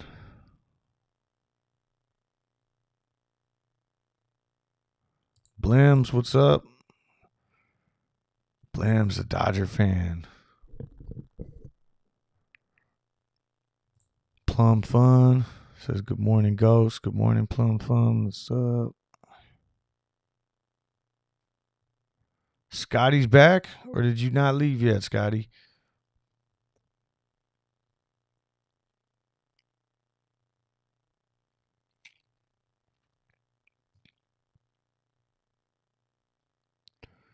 Let's see. All right, I think I got it. Yeah, Ego says Weeble's level 2 is way better. I agree. I can't stand I talked about this before, but you know, I really like the level 2 on Weeble. But I feel like Charles Schwab gives you the best market depth. Like, I mean, I could scroll down on this thing for days. I mean, we could see what sell we got sell orders. People are selling shares for $1,000 way down here, 660. I mean, you could see the entire depth of the book with this Charles Schwab one, which is why I like it. And TD Ameritrade's just is miserable. I can't stand it. But looks like we're starting to rip a little bit. Yeah.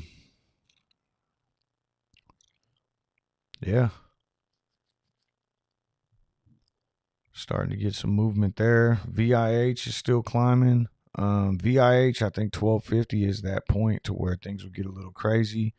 GameStop is even up 2.75%, trading at 208.33. CLOV at 926, up 4%. BBIG almost a percentage. But if we look around, AMC started popping. It hit 46.09. It's up 3% on the day. And Tesla, someone had said earlier in the chat that they were looking to jump on Tesla. Tesla's up 2%. Looks like everything's popping right now. At least the stocks that I've been watching.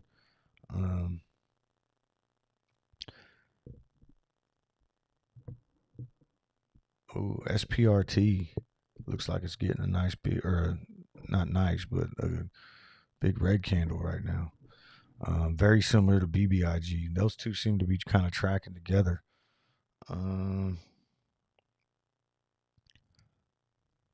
Okay, Ghost is back. Let me get him in here.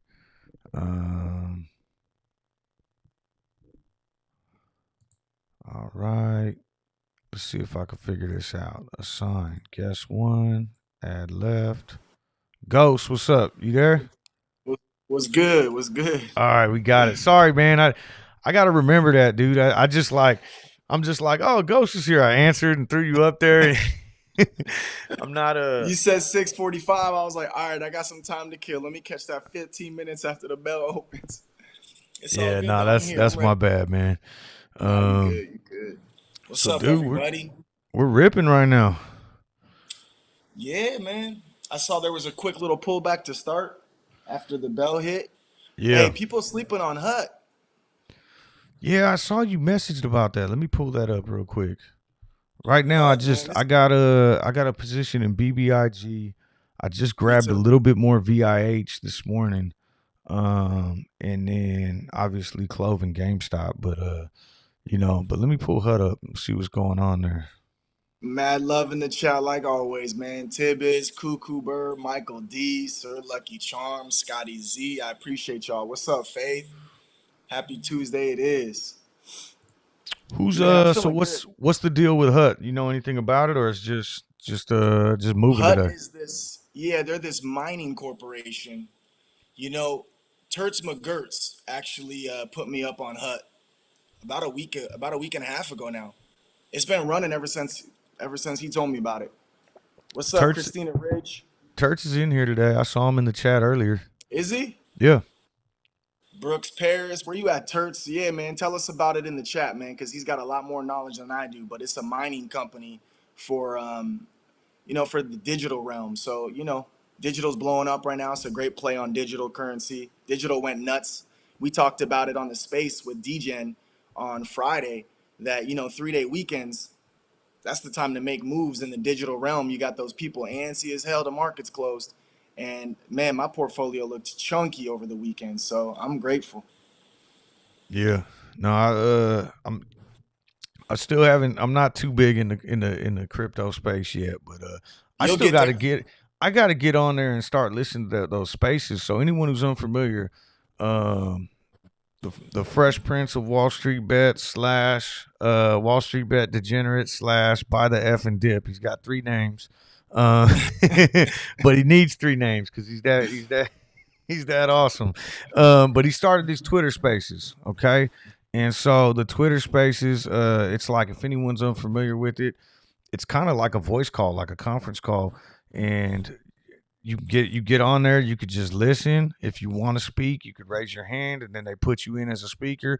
And I was able to catch, I think, the first one or the second one that he did, and there was quite a few people in there too. And I mean, really just talking stocks, talking crypto. They were just talking about the overall markets.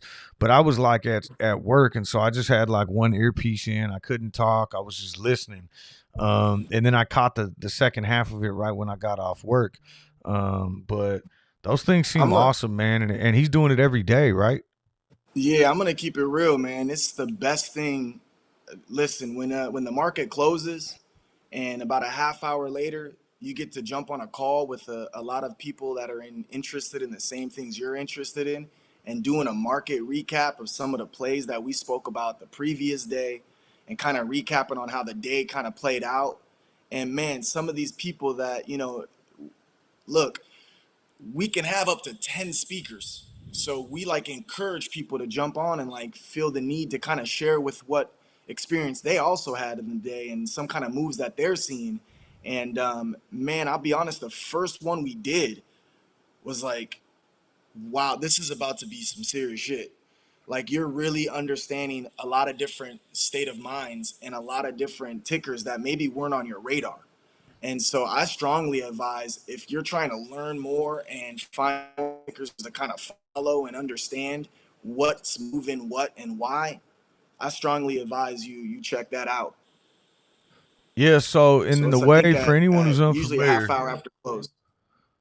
so this is actually this is the Jen's page right here. So for anyone who wants to check it out, it's at WSB underscore degenerate.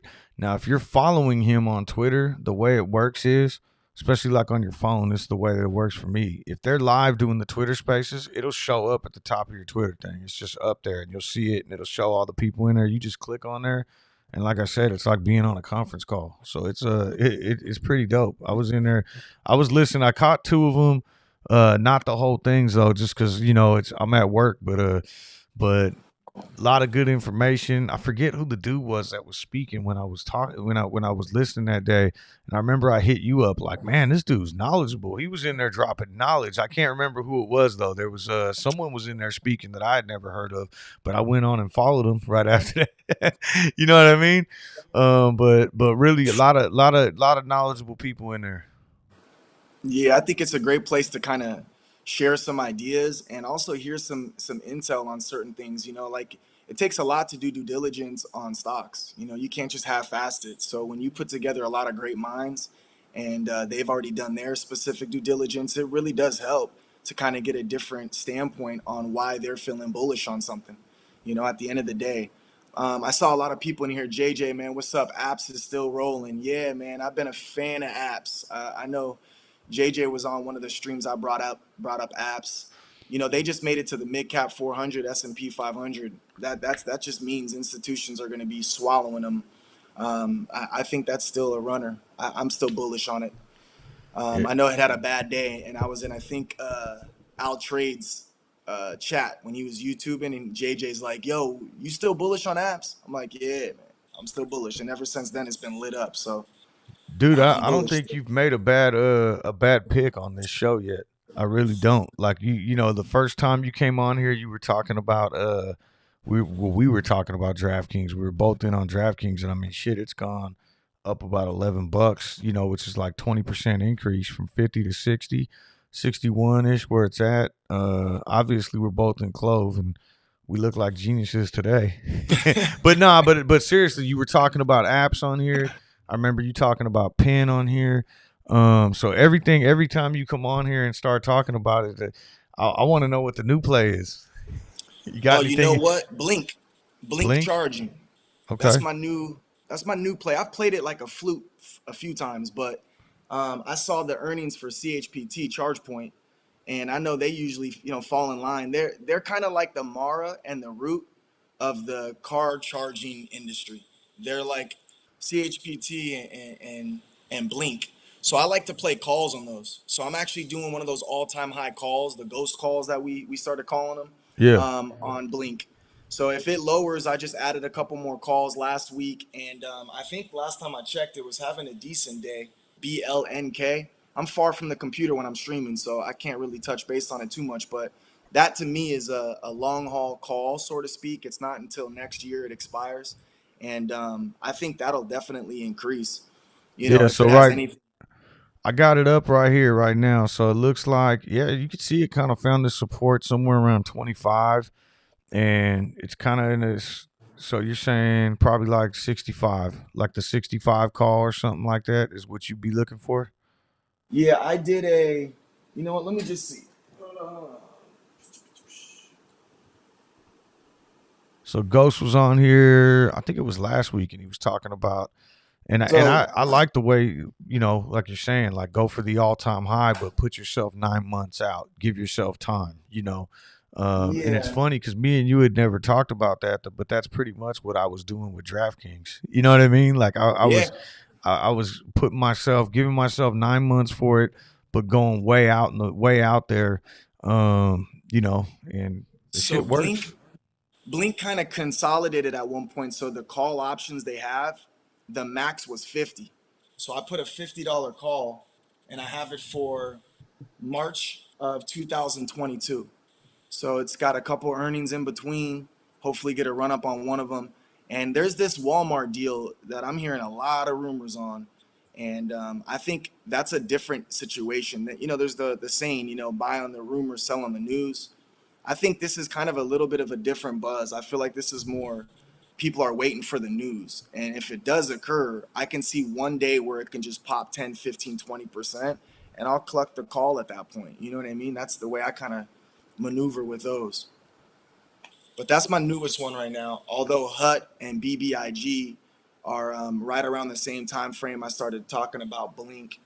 And there's also one actually DGen brought up, GSM.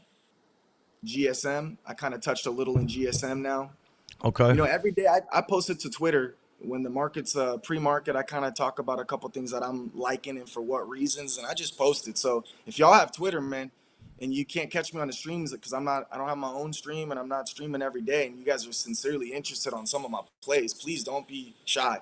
Come check it out. I love sharing my information. It's not to say that I want you to take every move that I do because I'm not a financial advisor by any means, but like Coach said, I've been very fortunate with some of the picks that I've picked, and I have a rhyme or reason on why I picked them. And a lot of my boys come to me for some of the new calls. So you know, No, whatever you absolutely. And feel so goes. here's Ghost Twitter right here is it's at I am Ghost underscore AF. And like I said, so tonight when you guys if you guys can come back, we didn't even talk about that, huh? I was talking about it before you came on, but just getting on this tip now. So there's Ghost's Twitter, but at the same time, we started a YouTube thing together. And so definitely go follow him on YouTube as well, because what we're going to start doing is moving that show from my channel to his channel and bouncing it back and forth. Tonight's will be on this channel right here. That's the No Financial Limits preseason episode. And then next week, we'll kick off episode 1, and we're just going to keep it rolling. As long as you guys come in and keep watching, should be a lot of fun. We're going to kick off with Yeah. a first half, kind of like a football or, sports game format. First quarter, second quarter will be all stocks and crypto. We'll do a little halftime, and then third and fourth quarter, we're going to talk sports, gambling, fantasy sports, whatever it may be. But we're gonna try a new format today, which should be a lot of fun. Yeah, Um, shout out to Al Trades, man. I watched a video late night last night. He was like talking the most excitement about our show, man. So shout out to Al Trades for plugging us. I mean, he had the time wrong, so I'll make sure to keep reiterating this East Coast, West Coast, Canada time, and he's over on the East Coast of Canada in a sense. So it's 4 o'clock Pacific Standard, 7 o'clock Eastern.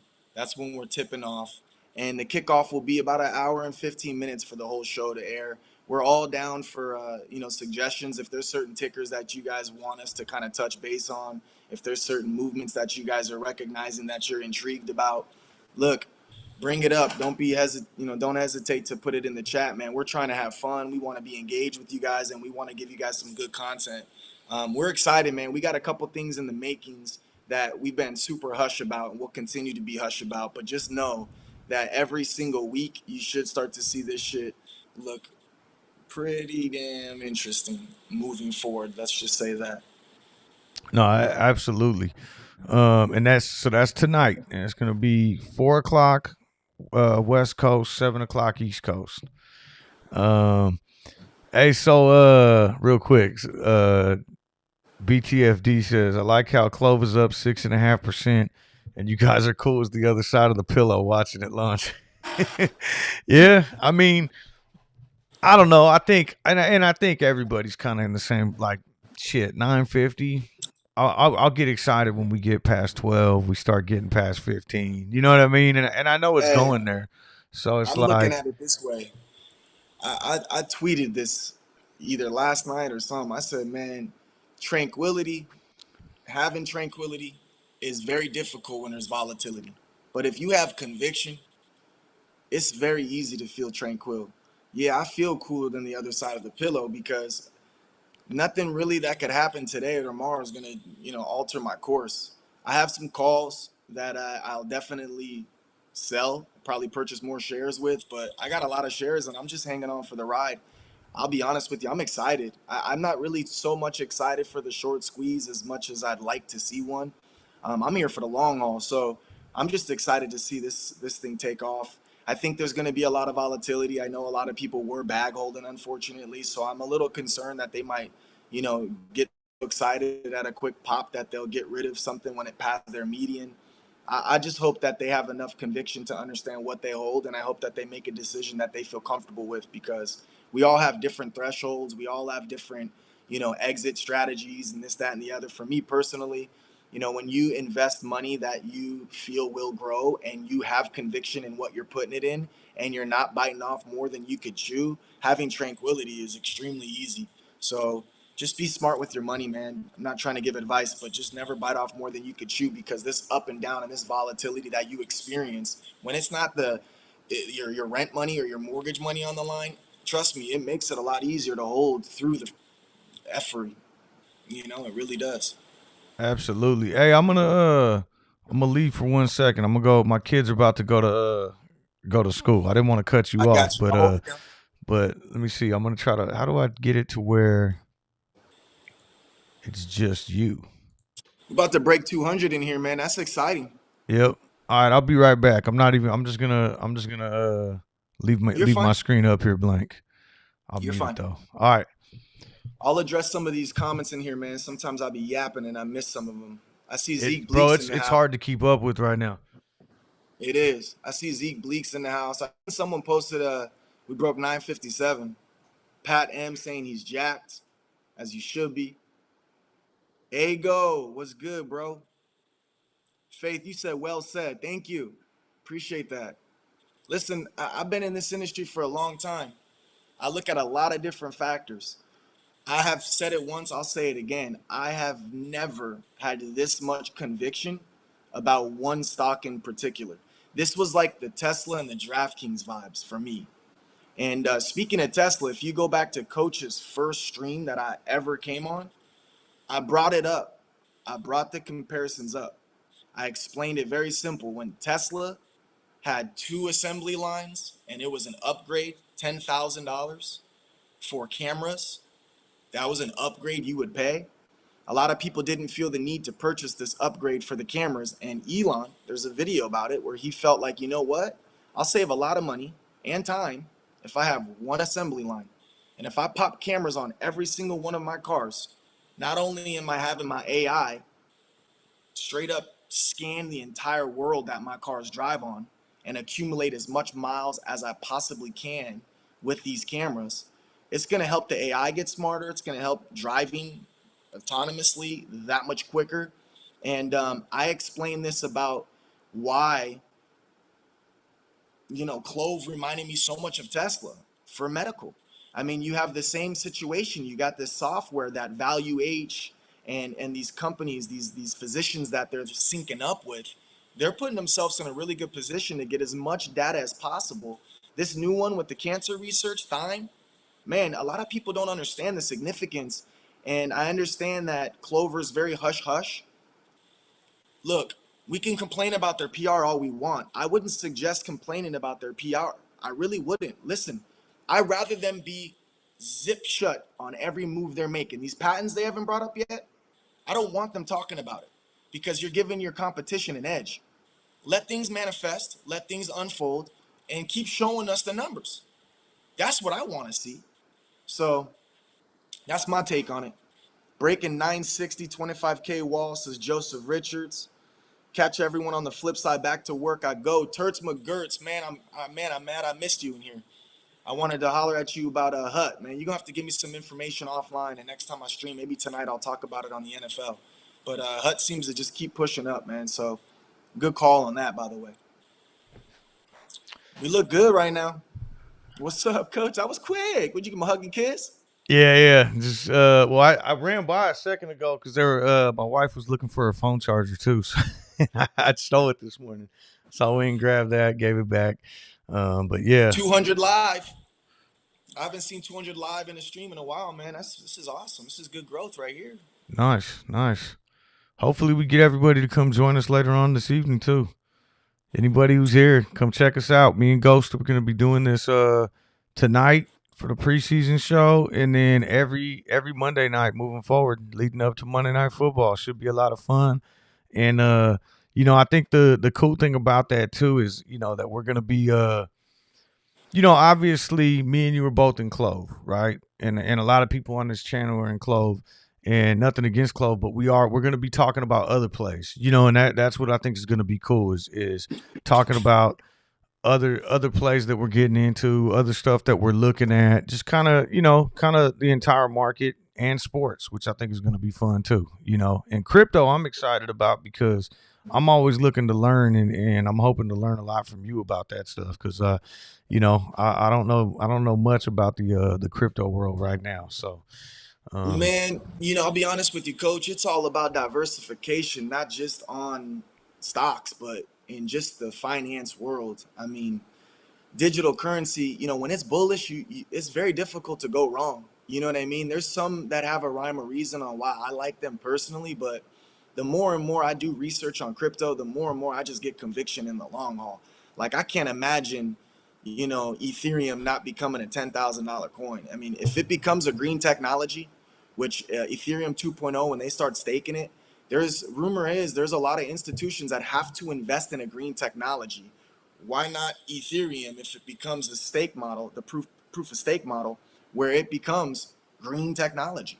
So I really think Ethereum's the one that's going to pop the hardest out of them all as of this juncture, like moving forward. You know what I mean? Not that Bitcoin is going to schlep over or nothing. Bitcoin obviously is the champ. and 25% of my digital is Bitcoin still, but 50% is Ethereum, if that shows you any conviction. I talked about on the space actually, ETHC or ETC. It's Ethereum Classic. It Okay. kind of follows Ethereum, but it's only like 60, $70 a coin. And I was trying to tell people on the space, if you don't have money to spend 4 racks on an Ethereum coin, but you got a couple grand that you want to maybe throw towards Ethereum, look into ETC. And I said this when it was at like $60. It's already broke 70 last time I checked last night. So that's a play right there that if you're looking to invest into Ethereum, look into ETC. It follows the trend. It's been up to 150 at one point, maybe even more, and it really hasn't gotten back, even though Ethereum is close to getting back. So, take a look at that too. Not for nothing, coach, like for real. No, I absolutely will. I'm over here clicking around right now, looking in my wallet and trying, in the and ET. So it's ETHC, I think it's ETC. ETC. Okay. Yeah, I think it's Ethereum Classic. While we looking at the wallet, I haven't looked all morning. Let me just double check. I seen someone post the coolest comment ever, and What's that? I gotta find it. Michael Arcangelo, Ghost and Coach, one of the best duos around. I just like the way it sounds, Coach. Yeah. Well, that's Yeah, why, Coach I mean, you Ghost. came on that show the first time and it was a hit, man. And it's like, we're definitely, I think we make a good team, man. And I'm excited about this, this show, the NFL show. I really think that's gonna be awesome. Hey, so I just went Damn. in and put while we're sitting here talking, I was trying to get this link up. So I went in and put the link to the Discord in there. If anybody wants to join, I mean, I don't know where we're gonna go with this thing, but Oh I yeah. did start this Discord. It's called the Stonk Lounge, and kind of the same type of thing where we can get in there and talk about whatever, talk crypto, talk about. We might even have to start a crypto channel in there. But I put a link in there for anyone who wants to check it out. It's free. It's just a way for people to get in there and communicate maybe what trades they're looking at, ask questions, just really continue the conversation after the stream ends each day, or after the NFL stream ends tonight, whatever. So I threw that link in there, and then I'm trying to get Ghost's stuff so I could throw it in this video too right now so you guys could go follow him. I'm working on pulling that up right now. Yeah, you guys, Coach is he's got this chalk talk that is so educational. And I strongly advise, like, I know Clove is running, and I know a lot of y'all, this is the content early morning to come watch for the run up on Clove and other stocks as well. But I noticed when Clove is popping, this stock is heavy. If you're looking to really learn some things, like check out Coach's channel. He's got this chalk talk, and it really is helpful. I know me personally, I was getting so many messages about this calls and techniques, and I ended up posting like an hour live stream about all of this call information, and it's got a lot of good content on there, but in like shorter segments. If you don't have time to sit through a whole hour, check that out. It's so important. Knowledge is power in this industry. So learn as much as you can, man. Not to keep plugging Coach. I know y'all are here for a reason because Coach is the man, but I'm just saying, man, there's a lot of info out there, and I think it's important to use your resources to really gain some knowledge. Nah, so I 961 we broke just now. yeah, see, we're at 965. I'm gonna pull this back up too. It disappeared. There we go. Just to see if we have. But yeah, that Chalk Talk video, man. I did. I think it's like 10 or 11 videos, and it's just options basics, like one by one. So I started off with like, what is a call contract? Like in a nutshell, what's a call in a put contract? Then, okay, what are the Greeks? And I did a video on each Greek. One video is like 7 minutes. I think one of them might be 15 minutes, but I tried to break it down as much as possible, man, just to like education. You know what I mean? But hey, so why you were just saying, if you go down in the video now, I put a link not only to the Discord, but also to Ghost's Twitter, Reddit, and YouTube channel. So anybody, please go support him, go follow him. Show some support, and we want to get his channel up. in followers too, so that when we start doing this, when we start bouncing back and forth, you guys can get notified when we do the streams on his channel as well. So make sure you go subscribe to him. Yeah, I'm new to the Twitter world, man. I haven't had social media in 10 years. And every time I came on Coach's show, y'all are like, where can I find you? Where can I find you? So I've made one for you guys. Don't get it misconstrued here. So I've been in the game since August 15th of this year. If you really need me out there and you want to see some info, man, I'm very spiritual. So you're going to notice a lot of the things I post are on the motivational side as well. I really believe in Deepak Chopra, one of the best authors that I've ever came across. He's got the 7 spiritual laws of success. And every day I drop one of the 7 laws to kind of just remind you on specifics to hone in on, because some of his laws are phenomenal. The law of giving and receiving, the law of karma. There's a lot of good stuff on there that I try to, really have a positive message. I always treat this, when I'm in front of anything, if my children were listening. So, I'm not going to be that raunchy, funny weirdo that has some fun things to say. Not that that's a bad thing, but you will get some educational and some uplifting shits from time to time. So I hope y'all enjoy it. And yeah, man, let me know if y'all want any tickers to talk about. I saw someone keeps bringing up MMAT. Coach, you might be more up to par on the MMAT, man. I just never really followed MMAT myself personally. I never really looked into nothing of it because just Honestly, wasn't. me neither. I know Al did 2 videos on it, but I haven't even watched those videos. I'm just, you know what I mean? Like I just, man, I've been so busy lately. I can't follow too many stocks, and that's one that I just kind of felt like I missed the boat, whatever. Hey, so someone asked right here about September 17th options in the money. I'm gonna pull this up real quick just so we can check it out, because we are ripping and finding some support now. So September 10th. Let me make this a little bit bigger. So on the September 10th side, I mean, not only are we seeing a ton of volume pouring in today, but the $9 strike and the 950 strike. I mean, that's 2.3 million in shares, that accounted for right now that went in the money today. And then if we bump down to September 17th, it's even more, right? 15,000 at the 9, 4,000 at the 950. The $10 strike will be huge if we can get up there. We'll really start to start gamma squeezing, I think, and start. You could see already, from earlier in the It day just when we were. broke 10%. Yeah, and it'll continue to run, because the higher we get, every strike price, right? Like if we can cross 10, that's gonna put all these right here.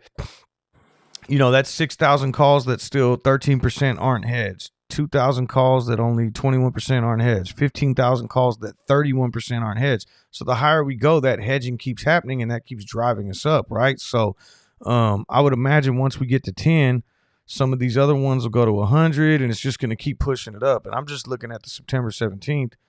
We still have this September 10th, where the delta is a little bit more stronger for it being in the money, because they expire in Absolutely. 4 days. So I think this thing, we're moving right now, man. It's this is starting to A get pretty few, exciting. a few weeks ago, man, on Reddit, a lot of people saw one of my DDs about the reversal, man, and there was way too many signs pointing for it. We all felt the same. I tried to break it down as much as I can on why we should see like the train leaving the station versus the rocket launching. And I think, this is ultimately what I was insinuating, is that we might see like a slower uptick for a few weeks before we just straight launch. I'll be honest with you, there's a lot going on. I saw, I don't know if you touched base on it yet, to be quite honest with you, um, about what happened, I guess, with the Wall Street bets. Someone's asking what are our thoughts on it. I mean, I'll be honest with you. There's a lot of speculation that occurs when, things start to change rapidly. Um, I don't know if there's someone named Sanel, Sanel. I'm probably butchering his name. He's on Twitter. He's commented a lot on my DD on Clove, and he posts a lot of information on Twitter as well. It's a bit repetitive, but at the same token, like he's really trying to get the message out. So hats off to him. He was posting this DD that was on Wall Street Bets like 28 days ago or something, and it was still up there. It had like 3,000 upvotes. It had a lot of information on it. So I don't know if the DD, the guidelines for their DD is just super strict, like squeeze, or maybe there's something to do with the ticker symbols, or how it works, or what their algorithm is per se, or sometimes even the age of the account could be something that could be hindering them. I know for a while there was a lot of speculation on if they just disliked Clove for a specific reason, or maybe they thought that some of the attention would go to Clove and it would take away from AMC and GameStop. Listen, the bottom line is no one knows for sure. This is all speculation. So as far as what took place yesterday and transpired yesterday, the bottom line is the anybody who wants to invest in Clove, we welcome you with open arms. I don't care what sub you're in. I don't care who you're friends with, who you're not friends with. Like, we welcome you with open arms. You're not going to affect us and the conviction we have, regardless whether you try to diminish our tickers that we like or boast them up. So with that being said, I think it's important for us to all just understand that we all have the same agenda, and that's to profit off of stocks.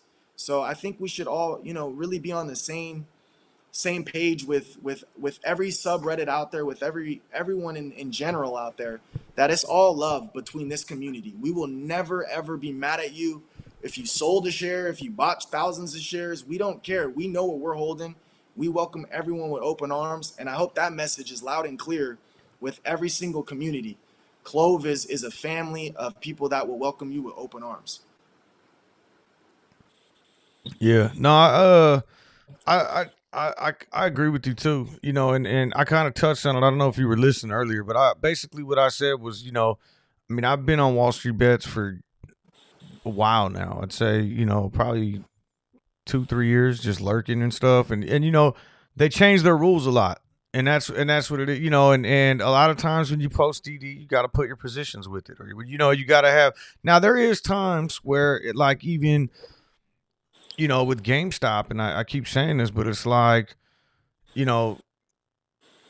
with GameStop, people were hating on GameStop, or thinking that Wall Street Bets was hating on GameStop. And you go into the other subreddits that are GameStop only subreddits, and they feel the same way. Like, oh, Wall Street Bets, they're just hating on us. They don't want to see, and it's like everybody feels that way. I'm sure people that post shit about DraftKings probably feel the same way. People that post about, it's a matter of, following the rules, following the guidelines, making sure you got the karma, all that kind of stuff. And it's like, there are posts that get through, and then there's some that don't. Coach, but I think every time one doesn't, people take it as like, oh, they're just deleting all our shit. I'm telling you right now, Coach, I got messaged on Reddit from someone I had never even met or talked to before. And they straight told me, hey, I posted your shit to Wall Street Bets and it got taken down. Apparently there's the links I put of Fintel, and apparently you're not allowed to do that. So I removed the links and I reposted it again, and it's up there. Yeah. This was like a month and a half ago. And I looked I'm like, who is this guy? And so I clicked on his name. I looked at the comments he had, and then it turned out the comments he had were on my DD. And he was like, yo, do you mind if I post this in Wall Street Bets? I was like, I don't care. More eyes the barrier. It doesn't matter to me. And so he took initiative and posted it on Wall Street Bets. Now, he didn't use my name. He didn't put my name to do with anything in there. And I don't care. I'm not here for clout. So I was just happy that it stayed on there. But it stayed on there, and there was a bunch of upvotes, and there was mixed emotions about the pump and dump and this, that, and the other. And I'm here to tell you right now, I don't know. I don't care. We have attention in Wall Street Bets, and if it's only yo post, it doesn't affect me either way. They want to take them down. They want to keep them up. They want to take them. To me personally, I just think it's just the timing of everything. We all felt a specific way about Wall Street Bets. We could have spoke about this a long time ago. I think the day we're finally trending on their shit is kind of just odd. That's all. We're about to break $10 right now, man. Yeah, I was going to say, so we're at 10. There's 147,000 share sell wall sitting there. And we just broke through it. You either got pulled or we broke through it. I don't know. 4 million in volume on this candle right here. So it could be that we broke through it. But that whole time you were talking, I was looking at this sell wall. It's 147,000 shares. And I'm like, oh, are we gonna break 10? Are we gonna break 10? We did it. We got through. So, and that wall's gone. So we should be able to rip higher. And We again, should we pushing should get a above little 10 bit is of just gonna pullback. keep this what we're seeing now. I think is like a little bit of a gamma ramp. That's really what it is. It's gonna now. I don't know how much higher it's gonna go, only because we don't have as much open interest. We have enough, I think, to get us to 1250. We get past there, hopefully enough to get us to 15. Um, yeah, this could be pretty damn exciting day right now. We should get a little bit of a pullback, couple pennies or something to kind of consolidate a bit. This is just running. Well, Um, this is a lot like so again, like going back to June 8th, and this is a lot of times how I could kind of spot like when we're looking at a gamma squeeze or a little bit of, like I said, like a gamma ramp or whatever, because it almost can't cool off, right? Because it's got to continue to hedge and it's algorithms, and it's just like the higher we go, the more hedging that has to take place, and it's just buy, and it's just gonna, and it's just, nice. You're not seeing these violent upward moves like you would in a squeeze type scenario where we're getting circuit breakers. It's just like a slow buying that's just Gradual. continuing. Yeah, and it's just continuing until it runs out. And at And some point, break that down for some of the ones that when you talk about hedging, because they think hedge funds, the market makers and the way they have to kind of yeah, accumulate shares just in case that your yeah. money So goes. I mean, imagine right now you buy.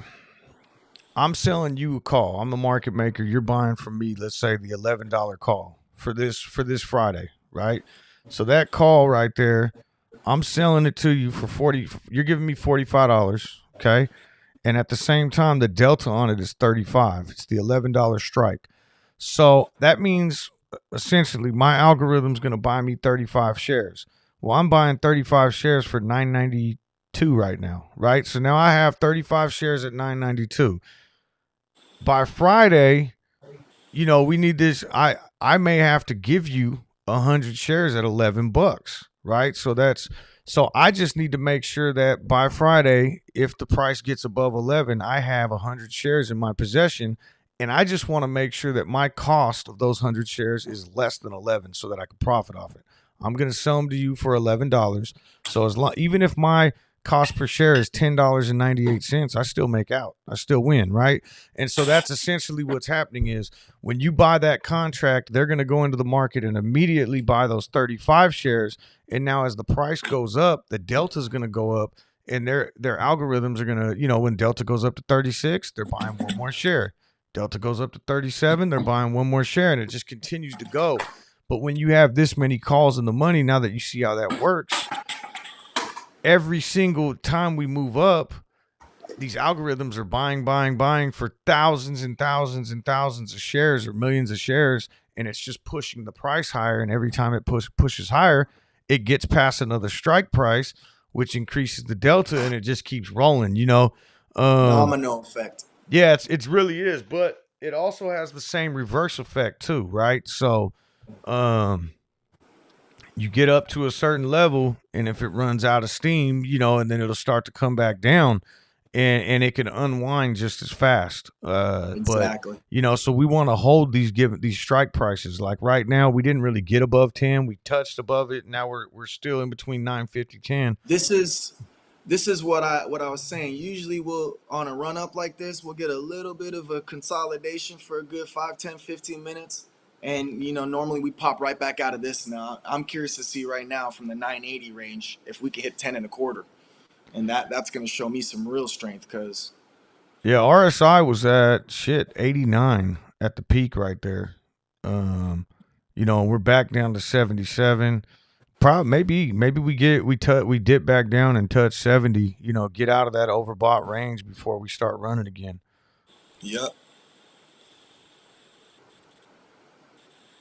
Looking at a lot of comments, man. Thank you, Kenneth Wallace, giving shout outs to all the people that ever do these channels out here, man. I appreciate that to the fullest.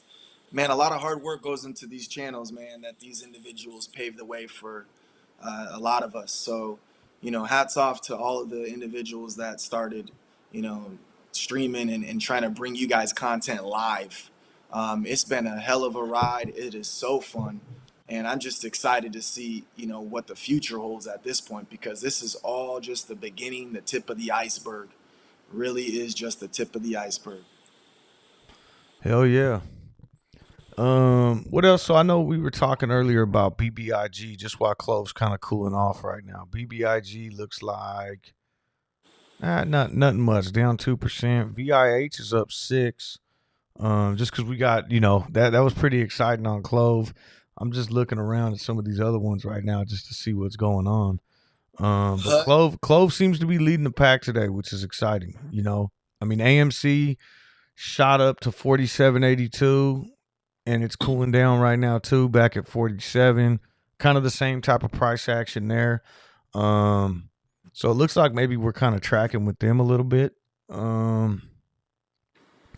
Some of these other plays are, I'm looking at Blink up 3%, up a buck. And my call right now.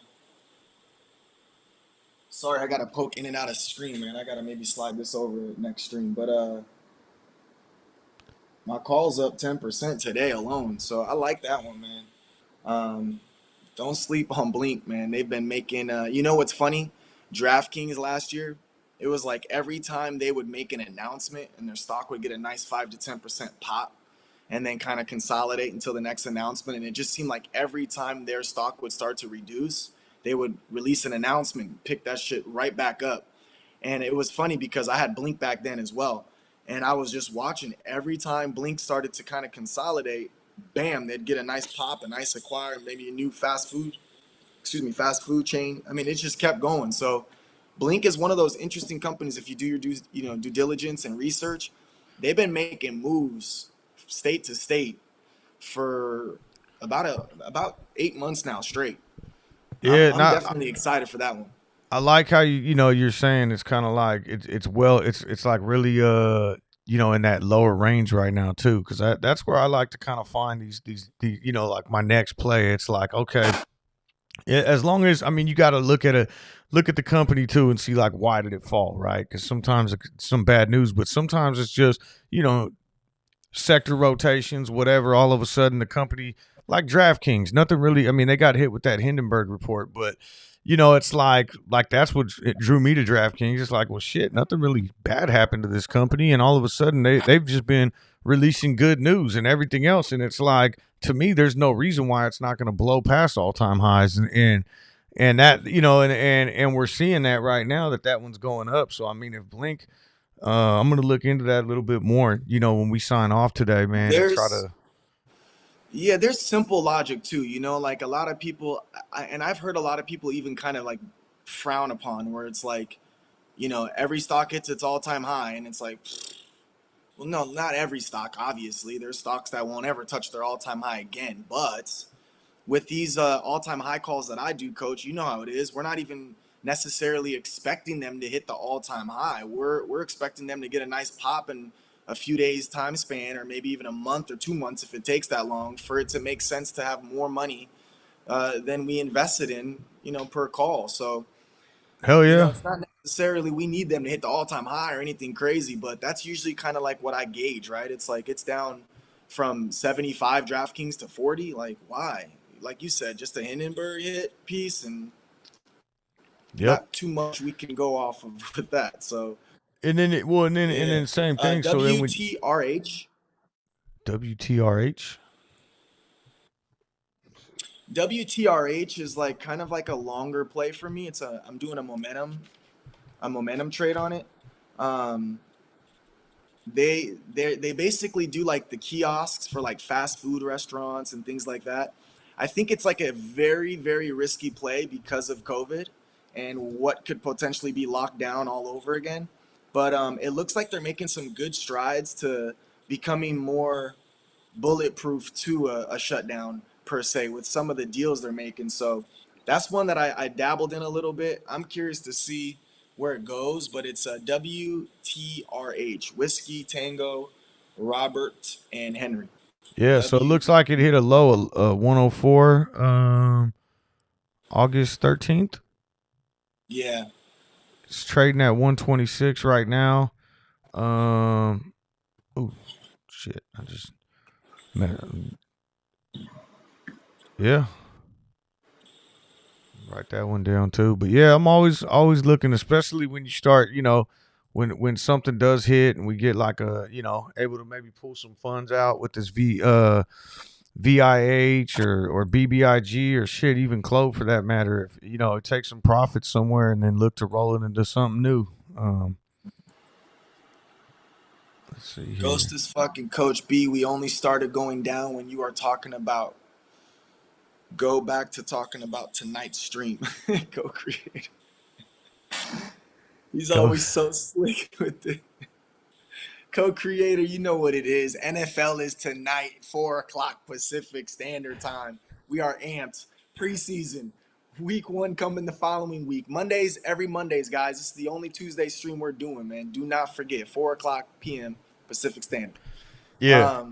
And then it'll always be Monday Night Football moving forward, leading up to the Monday night game. But today's, because of the holiday yesterday, we're doing it on Tuesday. But absolutely.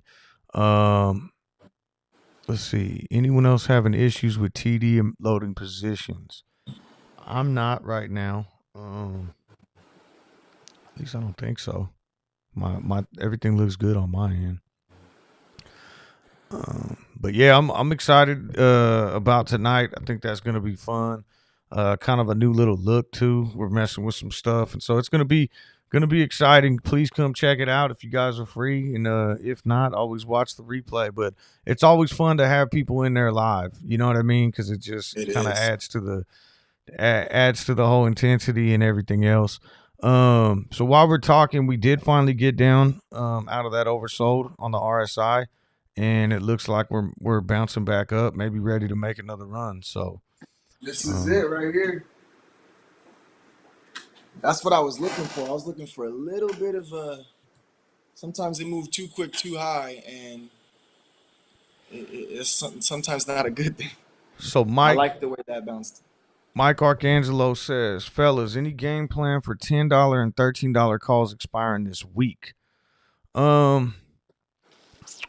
me, if it expires this week, my rule of thumb is like I'd always want to look to exit by the end of the day, Wednesday at the very latest for me. Now, obviously, anything can happen. Sure, this stock might be trading at $40 on Friday, and it might happen on Thursday or Friday, but are you willing to risk that? For me, I'm not. You know what I mean? Like, I would rather, if it's calls that expire this week, I'm looking to get out by tomorrow, by the end of the day tomorrow. I really am. That gives you the rest of the day today to see what kind of run we have. Maybe we get some action in after hours. We get some action in pre-market tomorrow. But at some point tomorrow, I would be looking to dump those calls. That's just, I'll, you know, I'll look at it like this too.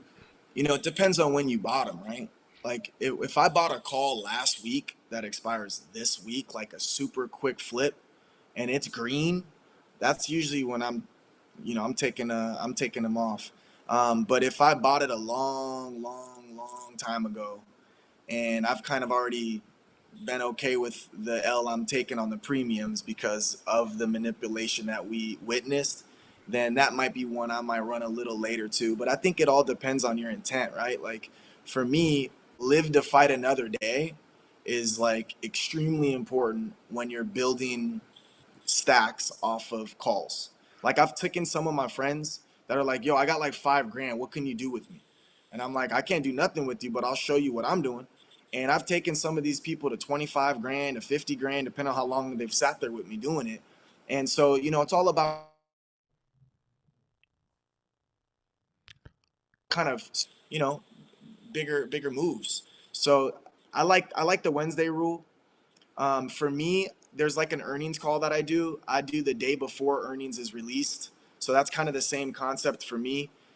If the moon just now, do we know how much the calls went up percentage wise on a day like this when you see a 12% rip in the morning? If you got a call strike price for 10, can you see that anywhere? Like what? yeah. So like, let me see. I mean, if I look at, well, this is more so because it's like I already own some calls, but these are Right. they don't expire this week. But either way, they're up. 150% on the day. On You the know what I day, mean? right? So that's a So double up for me and then some. I'm yeah. not greedy. I'll live to fight another day. But like even with these, they expire next week, and it's like I'm gonna let it run at least into tomorrow. And because they expire next week, I may even hold them into Thursday or Friday if it looks like our momentum is still running. But now, if they did expire this Friday, I'm cutting them tomorrow. That's just the way So I this roll. is this is why me personally, I always do an even amount. I'm OCD, so if I do the even amount and it hits like 100% in one day, I'm selling half. I'm not greedy. I'm letting the other half ride. I don't even care. Let it ride, and I might even execute and you know what I'm saying. Flip it on the lit market right after I execute. So that's for the squeeze plays at least. Those are the things that I like to do. I like to get half in there. Maybe I got 20 calls in particular. I might sell 10 of them real quick. Even like 2, 4, 6, 8 on the way up. And then that way I'm rolling with 10 that are completely free. And I love that because I mean, letting the dice roll on those is like, there's no sweat off my back. No, That's how you hit the home runs. absolutely. You could never go wrong like that. Like I do that a lot of times too. Like let's say you got, Hmm.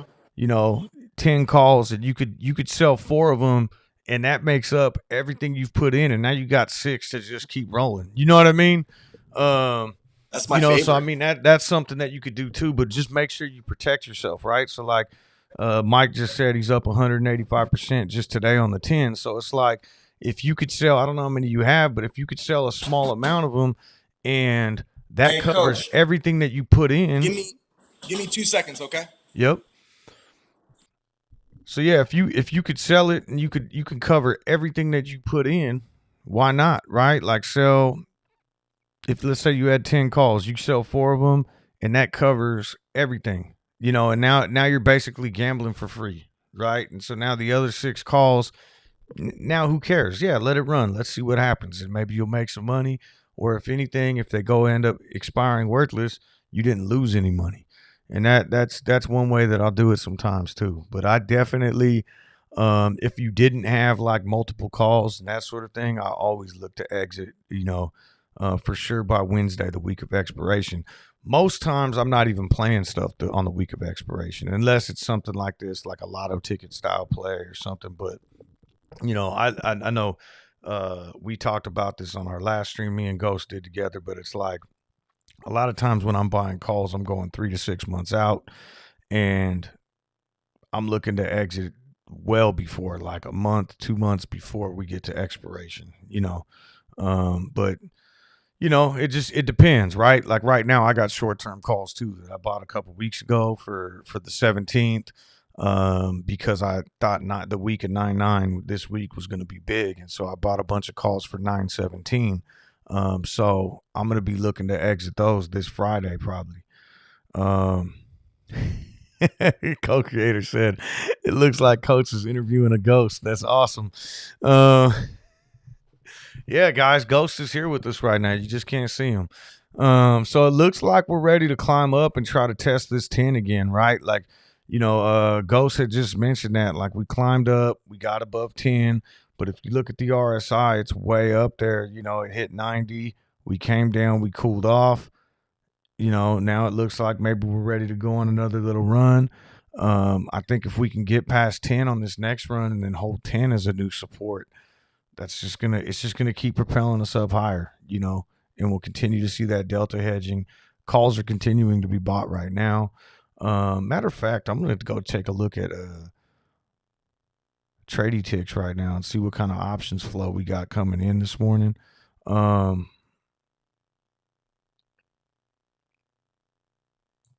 Let's see here.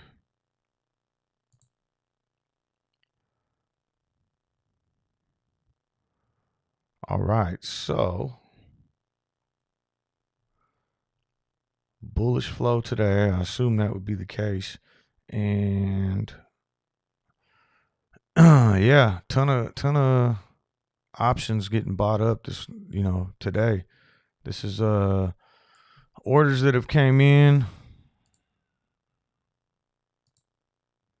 We got the $10 strike call sweep, November. $10 strike. Here, we could just look at this list too. I'll pull this up, but yeah, a lot of options being bought here. So this is the $13 strike for next week, a $10 strike for January, $9 strike for September. Oh, that was a put. Sorry, that was just a $12 strike for October. So a lot of calls continuing to be bought. Definitely more calls than puts, which is all going to help. That's all going to help build up this gamma ramp as we continue to go higher. Vincent says, Coach, do you know why hedgies don't turn off the algorithm? No buyback, then no short squeeze. Well, they don't want to get screwed, right? They can't lose. So it's different people too. I mean, just because someone's hedging, delta hedging on options contracts doesn't necessarily mean that they're short the stock. There's options writers out there that just write options contracts, and they're and they're delta hedging. They're not losing any money as this thing goes up because they're hedging. That's why their algorithms are hedging, to make sure that as these things go up, they're making money on the way up. So it's there's tons of market makers out there. There's tons of hedge funds out there. I actually think some of these hedge funds flipped and went long. I also think that and they're the ones buying these calls to ride on the way up too, as they covered the stock. So, and then you also have competing institutions and hedge funds that see the potential here, and they're not short the stock. They're long, and they're going to come in and start slapping down even more money to try to get this thing to squeeze up. So I just think retail, it's up to us to kind of jump on and ride the train with it, right? Just go along for the ride. Climbing Banjo says, sold some 950 calls a couple weeks ago, expiring on Friday. How should I get out of this? You sold some calls. Are they covered? Would be my first question. Expiring on Friday. Let me pull up the options chain. So the 950 strike right now is going for 70 cents. I mean, regardless, if you think, like I think this stock is going to keep running, I would almost just buy it back right now. So let's just say you sold to open a contract, right? Even if you sold that contract for $10, yeah, it sucks to buy it back for $70 right now. But I would much rather lose out on that $60 than lose out on 100 shares. If you think this stock is going to close the week higher than 950, that's, for me, and again, obviously not financial advice. Obviously, I don't have a crystal ball, but I would imagine this week, with the momentum we have building up and everything, that we're going to close this week above 950. And so if you don't want to get your shares called away, if they were covered calls, I would look at potentially just buy the contract back, and that gets you out of it. So if you sold this contract even for $20, you buy it back now for 70. Yeah, you lost $50, but now you're not on the hook for those 100 shares. And that's basically, sell to close. Or I'm sorry, buy to close. So you sold to open the position. Now you're going to buy back a contract at the same exact strike price, and that'll get you off the hook. You're going to lose some money doing it, but it's better than, what you could potentially, especially if you sold the calls naked. I would definitely get out of there.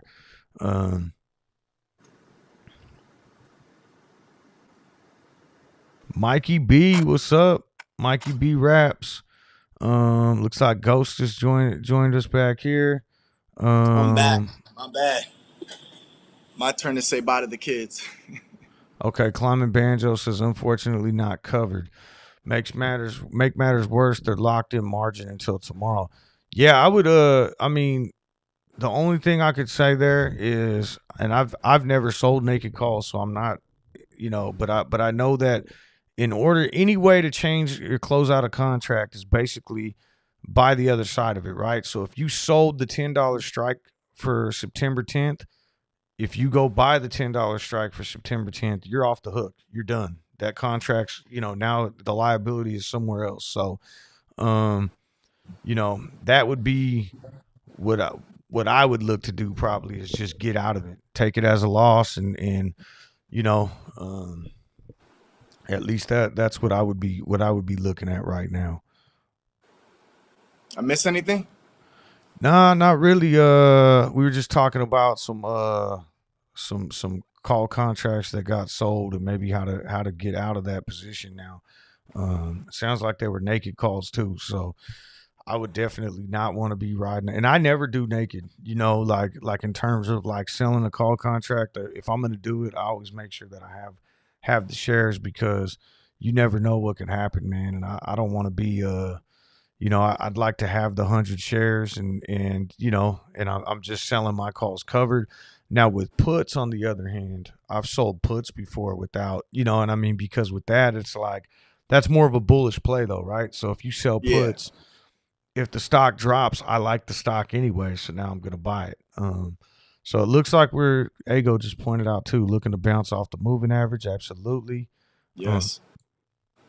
I think co-creator's taking off to go lift, man. Hey, have a good workout, co-creator. Thanks for always tuning in to all of us, man.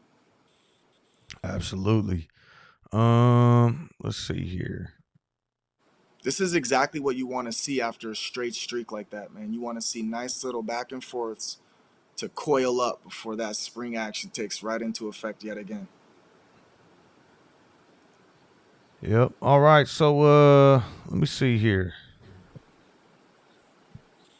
I'm just looking at what's going on. We got BBIG took a nice little candle right here too. About 5 minutes ago, ran from 775 up to what 815. So looks like that one's popping back. BBIG's green up 1.6%.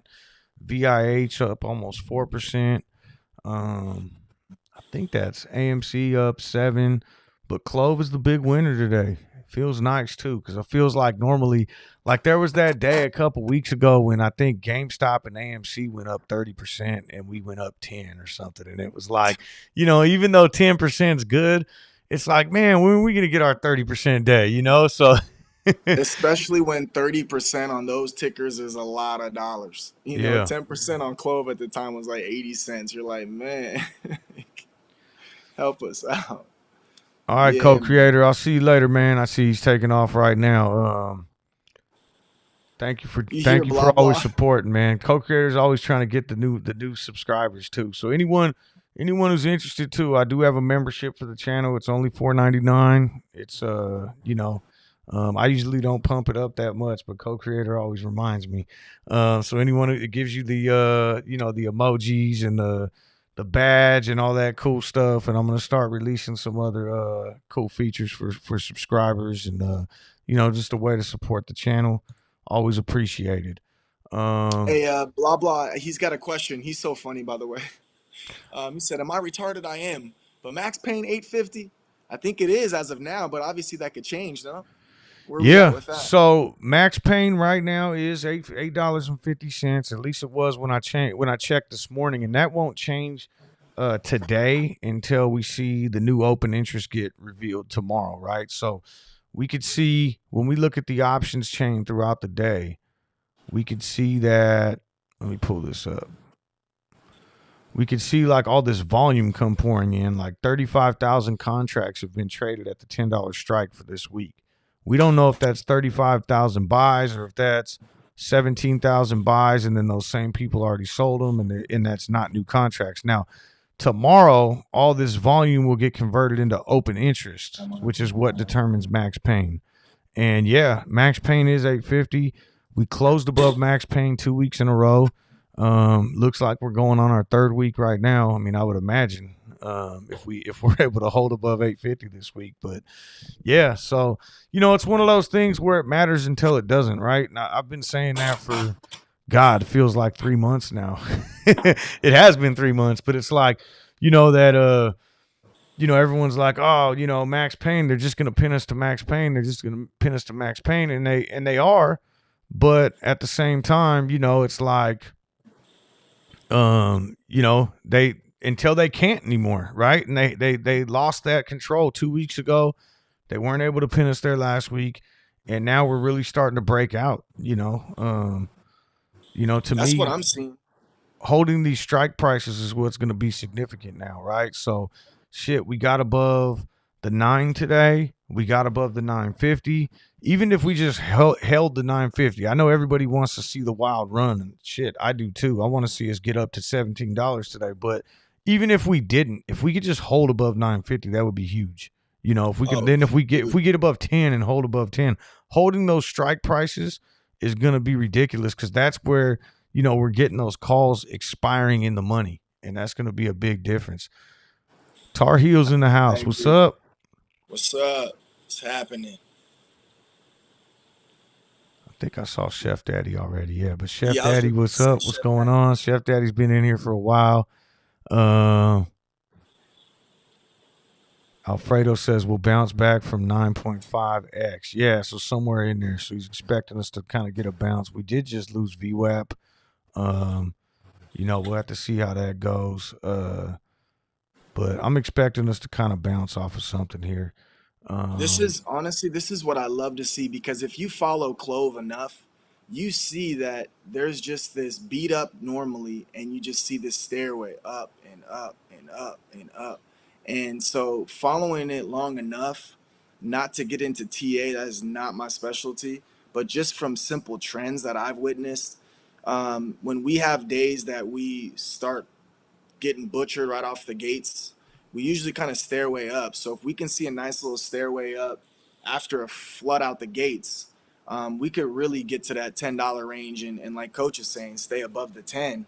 You know, come week's end, no problem. So it's all about Fridays and staying above those strike prices on Fridays. We know what time it is on Mondays and Tuesdays. We've seen Clove long enough. That's why we're calm and collective when the shit's running, 5 to 10%. We've seen it before. So we're just excited to see it in the weeks to come, even let alone, months and years to come. But yeah, man, we'll love to see a nice little squeeze in the meantime. That's for sure. Yep. So I'm already getting some let's see here. I'm gonna have to sign off here in about 15 minutes, but shit, if you want to stay on with me, man, let's just roll it out till we're done. Okay, bet. Um, Yeah, I'm good. I'm good to go. I'm having a good time, man. yeah, and again, you guys make sure. Let me see here. I got hella text messages. I haven't looked at my phone in hell long. Um, but me and Ghost tonight. If you guys could join us, we're gonna do the NFL, no financial limits. It's gonna be an hour-long show that hour and 15 minutes, whatever it is, and we may get some overtime where me and Ghost are gonna talk. First half of the show, stocks and crypto. Second half of the show, we're gonna cover sports and football. Gonna be a lot of fun. Uh, so we got, what do we have? Our I can't even think right now. The Pilot. preseason shows tonight. The pilot was last week. It's going to be every Mondays, but because of the holiday, we're doing the preseason show today on a Tuesday. We start at 4 o'clock on the West Coast, 7 o'clock if you're on the East Coast. It's going to be a lot of fun. Yeah, So please Mondays come we're join doing it us. too. Yeah, Mondays we're doing it too for a few reasons. I mean, one, we got Monday night football. I know it's gonna be sometimes on the way to Monday night football, man, you just amped and excited. And for the last half hour of the show, maybe even 45 minutes, we will be talking about, stat lines. We'll be talking about possibly fantasy plays for those of you in fantasy market, but also, some of these plays that we see for the week that could potentially play out. Maybe some fun little parlays and some teasers, and have a good time with that realm. But on the flip side, if you're not into football, it's all good. We know a lot of y'all are here for the stock market, let alone Clove. So you don't have to do much but tune in the first half hour if that's the case, and you're sure to get your fix, man. Because I know during the evening there ain't nothing to do with stocks. So hopefully that'll be a nice little end of the rally for the Monday.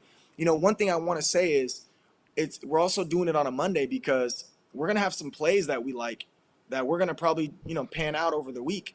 And so Monday you might get a first little taste of some of the calls and the plays that we're doing that could potentially propel you to make a nice little week there. So tune in for any reason you want to tune in, and don't feel obligated to say for the whole show. We understand we all have our likes. We just happen to like the same thing, Coach, and myself. Yep. sports and money. No, no, absolutely, and I think that is going to be fun because one, we'll be able to kind of get a feel. Monday goes by, we get a feel for what the market's doing this week, kind of what our thoughts are, and that's something that we're definitely going to cover in that first half of the show. Is our thoughts on the day, like how the day went, maybe the big runners for that day. Today, we're absolutely going to touch on CLOV. We're going to have to with all this action, right? And see however the day ends up finishing off for CLOV, but. Also, like you said, thoughts for the week. Other stocks. What are we looking at? What are the big potential runners? Maybe the plays the long term plays we want to enter into. Which Ghost gave us a little preview of his today, and maybe some more later on. But yeah, it's gonna be a lot of fun.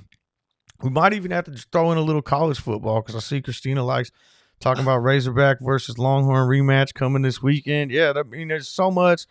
I love football season. I mean, obviously I coach football and everything else, but I feel like everybody has their team, and if it's NFL, college, whatever, we're just gonna have a lot of fun and just get in there and talk stocks, talk Absolutely. crypto, talk football, and really just Speaking of crypto, DGen, he's brought up this a couple times too. You know how if we don't have a digital wallet and you can't buy digital currency, ETHE, which is also like GBTC, these are grayscale. It's a actual fund that pretty much tracks the Bitcoin and Ethereum itself, but it's on the stock market.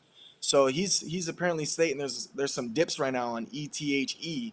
If you want to get into Ethereum and you don't have a digital wallet, take a look into that. Grayscale is pretty official, and you could potentially take advantage of the growth from something like Ethereum, even though you don't necessarily have a digital wallet or in the current digital currency space.